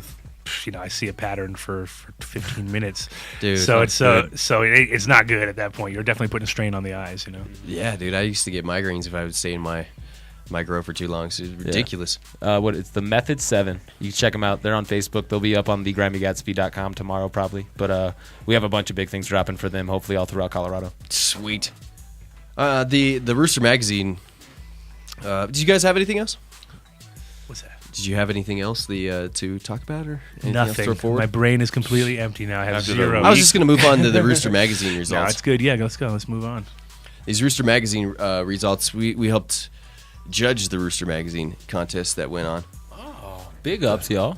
That's a lot of work. And what category were you doing? I did the edibles. That's the hardest category. Jesus, tell me about it. I did concentrates. Yeah, definitely edibles is a month-long deal. I had to spread it out. I went hard at first, and then I had like 2 I weeks. gotta pace myself. Yeah, like 2 weeks to do? 2 weeks to do 12. You had to pace yourself? I did. I had to take nights off. The dude's 6'8". I mean, he doesn't have to pace himself that much. That's a big one. So there's some strong edibles in this group here. You know what won first place? Were you surprised by the first place in the edibles? Not at all. The brownie cheesecake? Yes. It was pretty good? It was delicious. Sometimes delicious is a problem though when it comes to edibles. It's a delicate balance, especially if you're stuck in a room with nothing but edibles. Oh, I've been there. Yeah, and you're like, wow, well, I'm really hungry. And I've even done it where I've been like I've eaten this. A friend of mine made like a granola thing, and it didn't really look vicious or anything, and it kicked my ass so hard that I forgot what was going on. Like I got panic attack. I had a little panic attack moment where I was like, am I having a stroke or something? Because I feel like the whole left side of my body I couldn't talk. And then when I figured out what it was, whoops, I was like, I had to just, giggle to myself because it was a good hour where I was literally like wondering if I got dosed or something. I was looking at people, did that guy dose me or something? And this is at my own place. So this is at my own party. And I had to go sit down in the back room. But the funny part was that later on I got so hungry, I just totally forgot about it. And I just grabbed another one and ate another one. And I was like, did I just eat the same thing that I just came down off of? Like, wow. So, yeah, you got to be careful in those situations. That's awesome, though. It's just the edibles don't affect me that much. I'm sad. Eventually, someday, I'll find an edible that really does affect me. They either affect you or they don't. Yeah, and that's the sad truth. I'm a huge. I mean, I have French toast with it every morning, so I'm a huge fan. That's how I start my day off. Nice. I want to, dude. I It's want like to get anything. back into smoking more. It's I've like got anything, it. though. You just got to practice. Practice makes perfect. Yeah, exactly. I want to smoke more. I haven't been smoking that much lately. So today I was like, More than welcome. Let me know. Let me know anytime. I'm here for you. I was coming here to the studio today, and I just whipped out the pipe. And you're really not supposed to smoke in public, but I looked around me and nobody was around, so I was like, it's You not didn't public. think about the 15 days? 15 days in jail, buddy. I know. I did start to think about that, but I was like, 15 days in jail, but we will postpone the meeting for the Rockies opener. I know, exactly. So yeah, I took a few hits and I was like, man, I really miss getting high. I just miss getting high. All right. First place, Cali Mist. Second place, this is for the sativa category. First place, Cali Mist with an 89.66. Second place, Blue Dream from Boulder Medical Dispensary. And then third place, Trainwreck Fresh Baked with a score of 86. I was actually pretty impressed with the quality of the buds that I saw. Did you smoke that glass apple? Did it stick out? The glass apple? On the cover of the magazine of the winner. Is that the... Bottom left-hand corner, it says the name. Oh, Dandelion's Glass Apple Grand Champion. Was it an indica? Glass apple doesn't sound like an indica. I don't know why. It could just... Glass apple was the hybrid. We did indicas. So no, I didn't get to do that one. Indica Kosher Kush from the Clinic, which I'm pretty sure I'm pretty sure I tried that one, and I've also had it from the Clinic a few times. Pretty good. You like the Kosher Kush? No comment. No comment. Second place, Be Well Kush. Awesome. Very awesome strain. Be Well Kush. What do you like about it? Well, those guys over there, they just know what they're doing. I mean, I've been through their garden, and I'd have to say, they don't go with. I mean, they're actually moving into a new facility, which is going to be outrageous, like a 10,000 square foot facility with 24-foot ceilings and just beautiful. But the place that they're in now, it's it's kind of like your classic warehouse space, which has been converted to a garden. It's not necessarily the perfect environment, but they just kill it every time I go there. I'm like, it's all organic. They don't use any pesticides. Yeah. Never ever.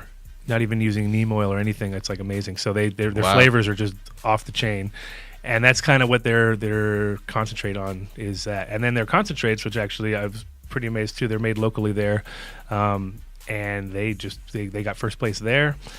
And it's like a lot of times because you can tell when I first met them that they were 100% in it for the right reasons. They're all about. Cleanliness, like I said, they're smoking their product. They don't mess around. It won first place last year. Yeah, they actually did really good last year too. That's the thing is they consecutively hit it every time. So I would say if you're in Boulder, and Boulder Wellness is definitely a good choice. Larry OG, third place. Headquarters. I don't know where that is exactly. Third place, tied. Kerple Fantasy from 420 Wellness. Kerple.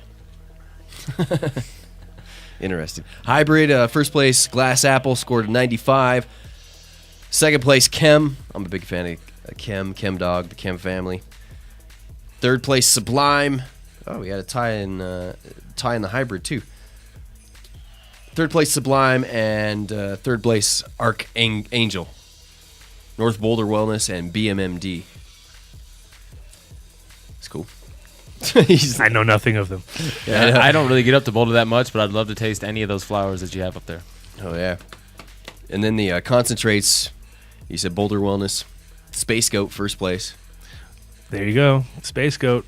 It's also an awesome strain to see grow. It's crazy. It's like real sativa, but they shoot straight up. Like all the leaves go straight up. Really? It's crazy. Yeah, it's a pretty sick strain, though. Second place, Strawberry Kush.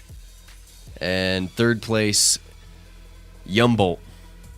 It's my old friend Tony from Sagamother Seeds. Which is, the Yumbolt was wax. They're all waxes. Oh, those are waxes, okay. You know what, though? I'm not seeing it here. I think it was... One of them I thought was an extract, a water extract, and I thought that one should have got like a top 3. I was really impressed. It tastes like Tange. It was like Derek's Tange water hash. I thought Here we go, I thought it CO. might have Oh, been. there, he said it. He said I it. thought it might have been. Oh, geez. Let the cat out of the bag. There's there. CO2. What did he enter it in? No. There's this the CO2 That's just extract. the infamous Tange. Oh, I know the infamous Tange. The CO2 Tang? extract. Tang? No, not Tang. Tangy? Dude, I've already been beat down Tangy? multiple times for the Tan situation, how you say it. Who it goes to, how you Very say it. protective. I don't even have it anymore, man. I got you. Gave it up. I got it. You got it? I All got right, it. as soon as I start growing, I'm coming back for it. It is awesome, I'm telling you. Like, right now in my room, it's hands down best plant in there. Just like, Really? It's Yeah. pretty retarded. Dude, I love Tan so much. They're going to have CO2 wax of it at Element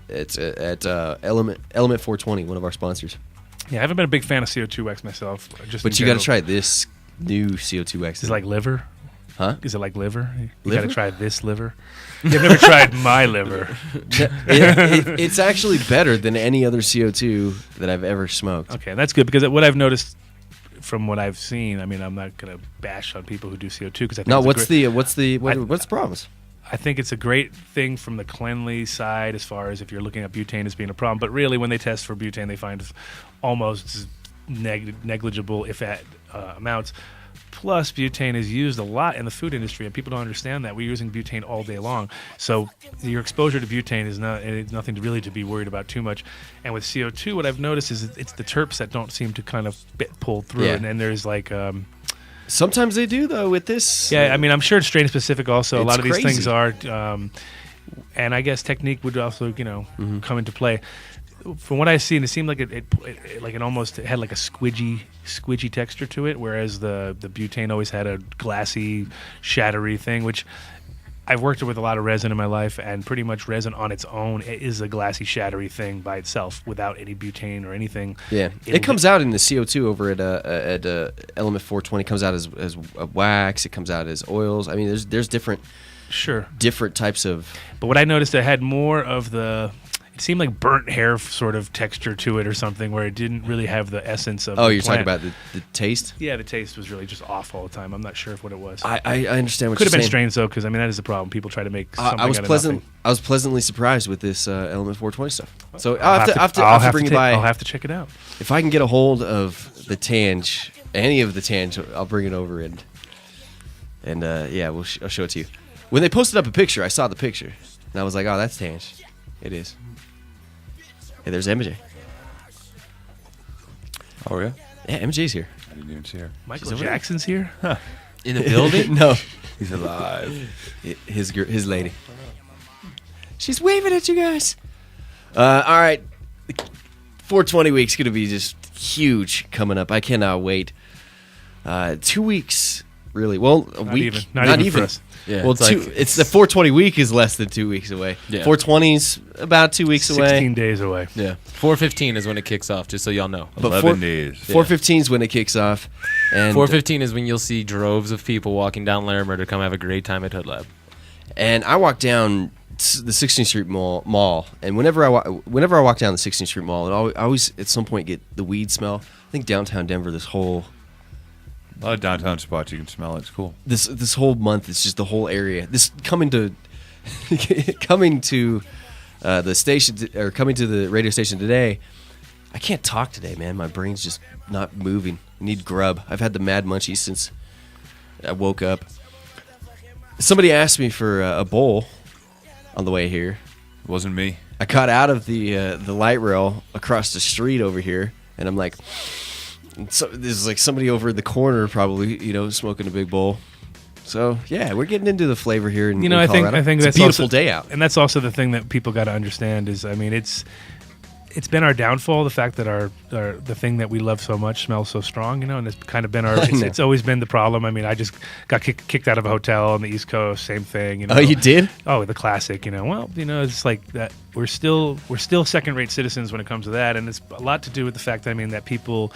It's easy to spot. I mean, of course. Yeah. You We're smell- easily caught. We're easily caught. And I mean, the thing is, I think the more But the more people out there that are smoking in public, not that I'm trying to tell you that you should be doing it, but I think that the reality is once people get over this whole stigma with the smell or whatever, they start to enjoy it. I mean, I love the smell of weed. If I see a dead skunk on the side of the road, it actually smells all right to me. I'm like, I have no problem with it. But I mean, we're trained for it, so it's like not if it's that strong though. If it's just skunk. No, I'm not cool with that. But I do know what you're saying. Yeah, and I love the smell, dude. I mean, we like that. We like that side of it all, you know. So for us, what other people might think is a just like terrible smell is beautiful, you know. The other day, MJ was cooking with the candy and cannabis oil, and both those two things mixed together. Oh my god! If your nose could oh Jesus, it was amazing. It was a nosegasm. Edibles. I'll read off the edibles here real quick for the Rooster contest. Sweet Mary Jane won first place with the brownie cheesecake. Second place, Chocolava from the Growing Kitchen. Third place, the Peach Bar from Incredibles. Good job. Big ups. Incredibles, third place, Peach Bar. And third place, Wanna Roll from Colorado Concentrate. You know, a lot of people say that the Incredibles... they say the Incredibles are pretty much the best tasting out there. Super tasty. Yeah, we just dropped the Peanut Buddha Bar product review just last week, but I mean, yeah, they're already sold out. The Peach Dream sold out too. I mean, they have great products. We started talking about food again, and my stomach was like, so hungry right now. So that'd be cool. We'll figure out how to give away some a pass or two. We'll see what happens. Talk with Adam and Hunt after the show. It's weird, because your first name and your last name, and I was like, the past couple of days thinking of John, and I'm like, Hunt seems weird to me now. So. Everybody in my family. But a pause. Everybody in my family is John Hunt. So since I'm the youngest and I'm the only one left, they just all call me Hunt. So I've been Hunt or John No since I was crawling around on the ground. John No? Yeah, that's what my parents used to yell at me every time. That's awesome. John No. John No Radio. Yeah, there you go. Our new show. John No. That's cool. All right. Check out also on Facebook. All this information is up to Cannaval, Hoodlabsters. You have a Facebook page, Grimey Gatsby. It's the Grimey Gatsby. Yeah, the website is the Grimey Gatsby. You can check it out all over. People tell us, that we're always everywhere that we're trying to be. But I mean, music, fashion, events, anything that you have creative, anything from graphic design to building a website to launching your next campaign to having a celebrity wear your clothes, whatever you need, we're there for you. The Gatsby. The Gatsby. Now, talking about open toking, here's an article from, we'll get back into some news here. Article from the Huffington Post from Seattle. Washington State will clamp down on bars that have been sidestepping a ban on consuming marijuana in public by converting part of their space into private clubs. The move comes as the state considers ways to regulate marijuana after voters legalized the drug for recreational use last year. What's funny, today in the meeting for Amendment 64, one of the legislators, or one of the people talking about how we're going to implement Amendment 64 here, pretty much threw Washington under the bus. It's like Washington has no clue what they're doing. That's almost an exact statement. Yeah, I mean, from what I saw with their bill and ours, I think they definitely were not quite as in a good position as we were. No, and then the guy in charge, I'm not a fan of at all. I mean, it's fine if they have the whole firm, and the whole group, consultant firm. But the lead guy, just, he's negative about everything. Mm-hmm. He's constantly, saying that taxation, supply, just everything. It's not going to work. Well, the funny part about it is there's so much positive to focus on, yet they always tend to focus on the negative. And this is supposed to be a guy that's pro-wheat cannabis, you know? And I mean, it's classic half empty, half full sort of concept. You can look at it any way you want. You can make it into a problem, but a lot of times it's just that. You're making it into a problem, and it's not never actually came up as one, to begin with. The whole war on drugs with marijuana. It's an example. In November, Washington and Colorado became the first states to approve marijuana. Washington law would ultimately permit cannabis to be sold and taxed at state-licensed stores. The state's Liquor Control Board, charged with overseeing the move to legal recreational pot use, said on Wednesday that it would crack down on bars that convert into clubs where people can consume marijuana. These licensed locations are allowing patrons to either smoke, vaporize, or otherwise ingest marijuana on the premises. Brian Smith, a board spokesman, said the law prevents public display of pot use, including in restaurants and bars, a civil infraction punishable by a $103 fine. $103. 3. You're quiet today, homie.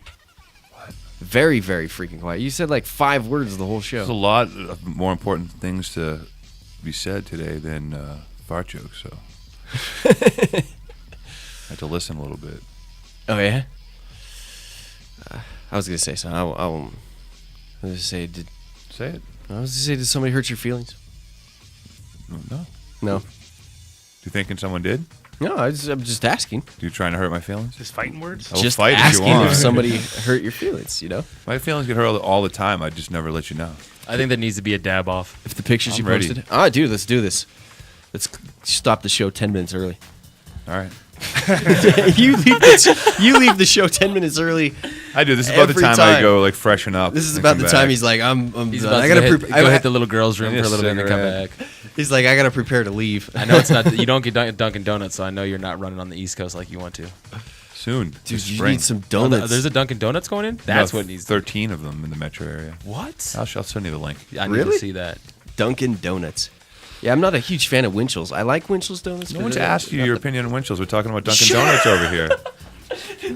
Dunkin' Donuts coffee got a like. Boston kids always want the East Coast. Dude, I thought of an idea a couple years ago when I was driving on the East Coast. Everywhere I went, I was at Dunkin' Donuts. I couldn't believe it, so I thought that Dunkin' Donuts should do like a Dunkin' Donut challenge where you need to drive from, say, Maine to Florida, and you have to stop at every Dunkin' Donuts that you see, and you have to eat a donut, and you have to drink a coffee.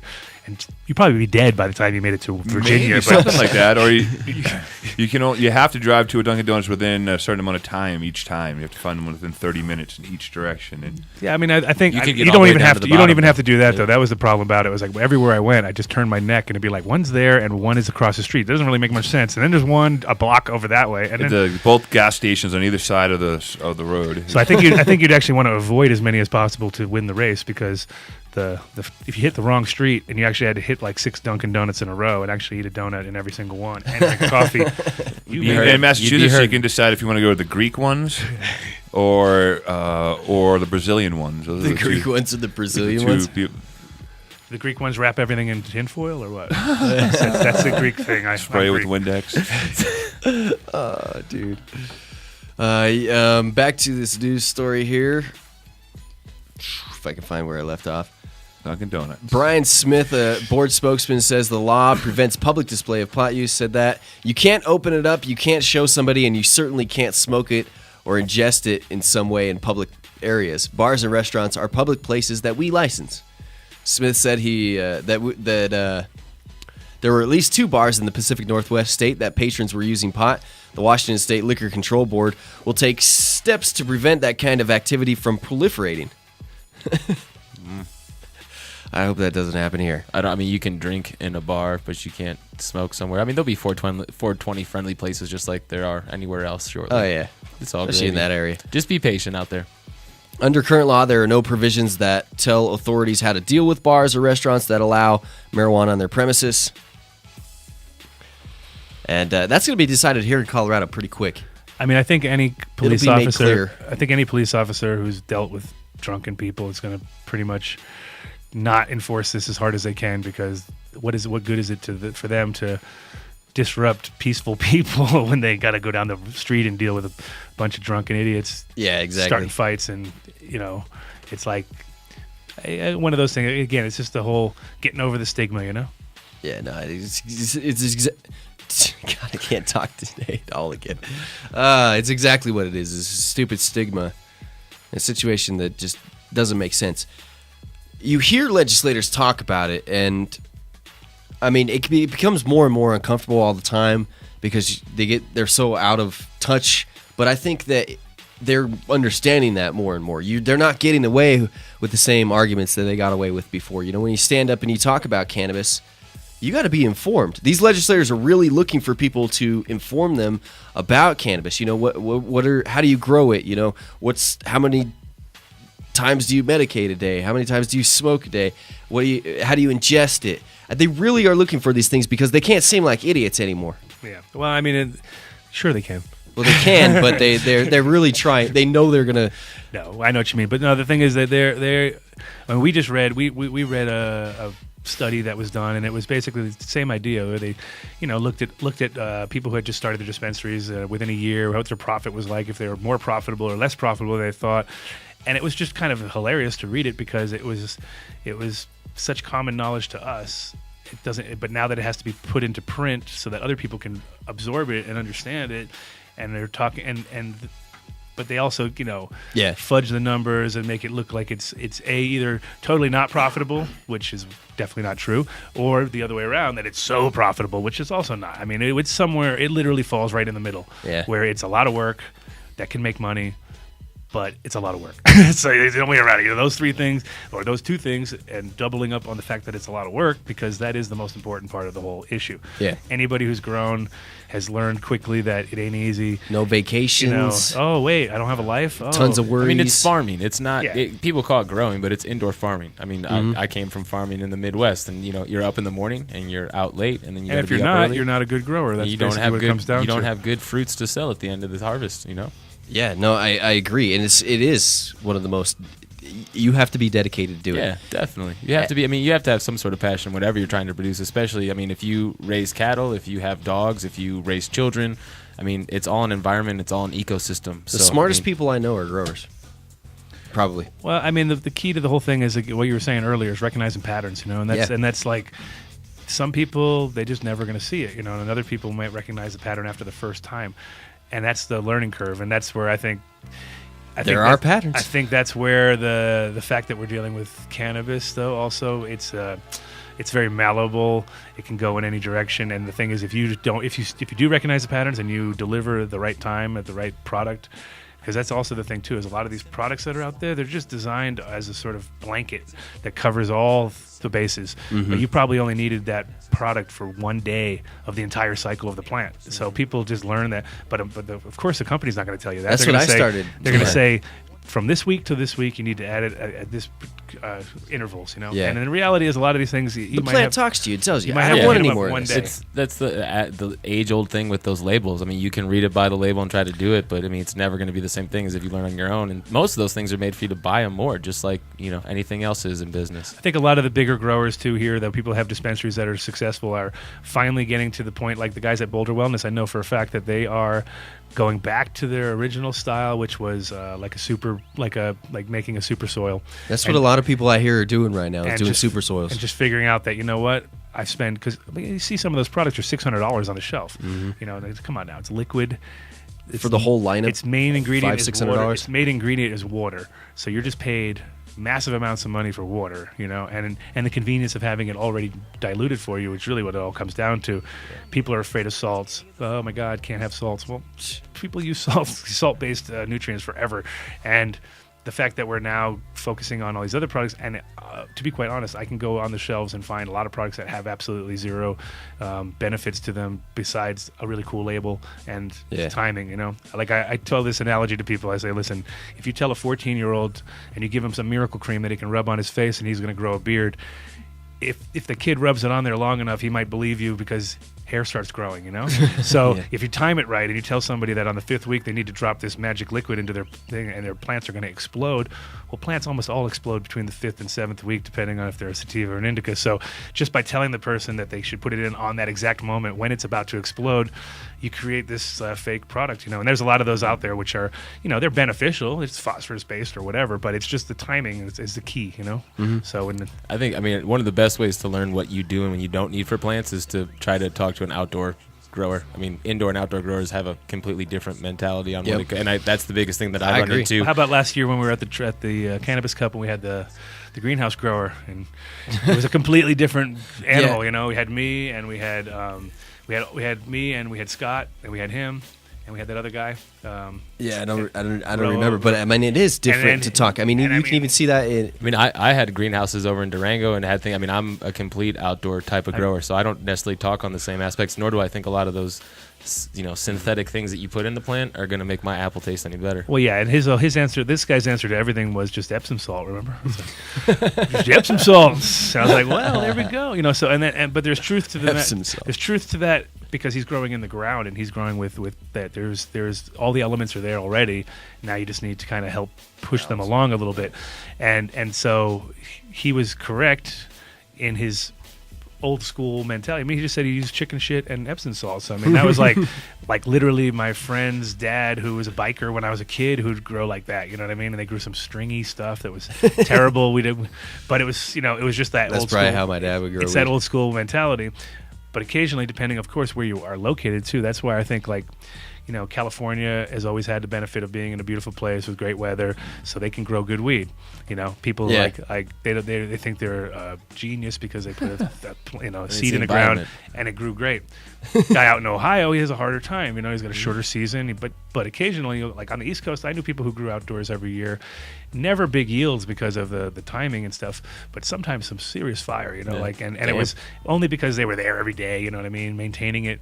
But and I've been to gardens in Cali that were, huge and run professionally. Yeah. But at the same time, they're just growing Blue Dream and they don't care because that's what everybody likes. And, there's no love. Yeah. So in a way, it's kind of like, you get what you give. And that's the one thing that's cool about this whole thing is that it's like, the easiest thing to do is give a little extra love, Yeah. And get a little bit back. Yeah, I think that's also, depending on where you go in elevations. I've personally grown at sea level out on the West Coast and in Tijuana, and then also up in Aspen at like 8,000 feet. Totally different. Whole different type of aspect. And just from personal view, when you pop seeds at that, it's a different pheno, it's a different plant, it's a different structure, plus it's a different environment. So, I think that's the thing that a lot of these indoor growers forget about is that you're manifesting your own environment, and if you're not like the environment outside, you're never going to take it on the way that you need to. Man, that's awesome. You guys have a grow show coming up too that you're going to be starting? Yeah, we actually on 420 for the Saturday on Submission Day, we're launching the Grimey Gatsby Grow Hour. We'll be having all kinds of people come in. That show is going to be based on indoor, outdoor, horticulture, permaculture, everything about food, cannabis, hemp, and pretty much overgrowing the government. Oh yeah! We should replay that or something, or we'll get you guys in for segments and more than promote it. This is the first time I've been to iCannabis Radio, but I wanted to say thanks for letting us come. It looks like y'all doing it all proper up here with pinball machines, rigs, and big ups iCannabis Radio for sure. Exactly.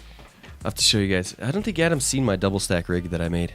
Oh, I don't think Adam, have you seen any of my pieces? Yeah, have you seen pieces? I've seen what you brought through and tried to flog off on me at overpriced prices, but perfect.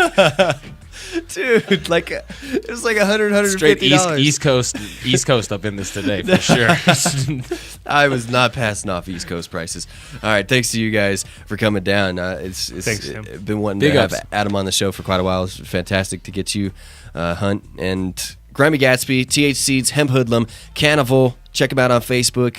All of them are available on Facebook. Website again? Cannaval.nightout.com for all pre-sales. You can go to thegrimeygatsby.com if you want to know any of the new announcements and information. And then obviously come by HoodLab at 3354 Larimer in Denver and, give Adam and I a high five and hang out. I'll be down there tomorrow night. HoodLabstore.com is our site also. HoodLabstore.com. Boom. Awesome. All right, you guys, have yourselves a fantastic day. You have a fantastic day over there. Don't tell me what to do, all right? Thank you, though. I'll try. It's beautiful out. I know. You look kind of tired. I need a dab. Thank you guys for hanging out with us. This is the John Doe Radio Show. We do it live here in the Mile High. Check us out, iCannabisRadio.com, Monday through Friday, 11 to 1. And you can listen to any of the past shows at JohnDoeRadio.com. If you'd like to watch past shows, watch past shows, iCannabisRadio.com, recorded shows tab, JDR, and they're all there for you. Until we meet again tomorrow, see ya. Bye.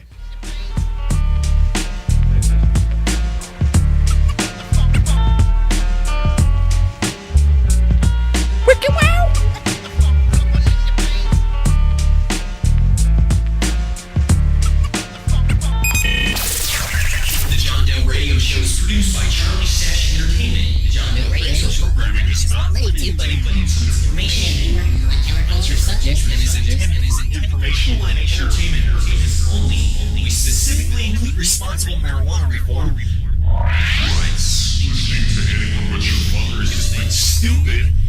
accept no responsibility for your actions or misrepresentations, and we do not fully endorse the use of illegal drugs. You are ultimately responsible for yourself. Live.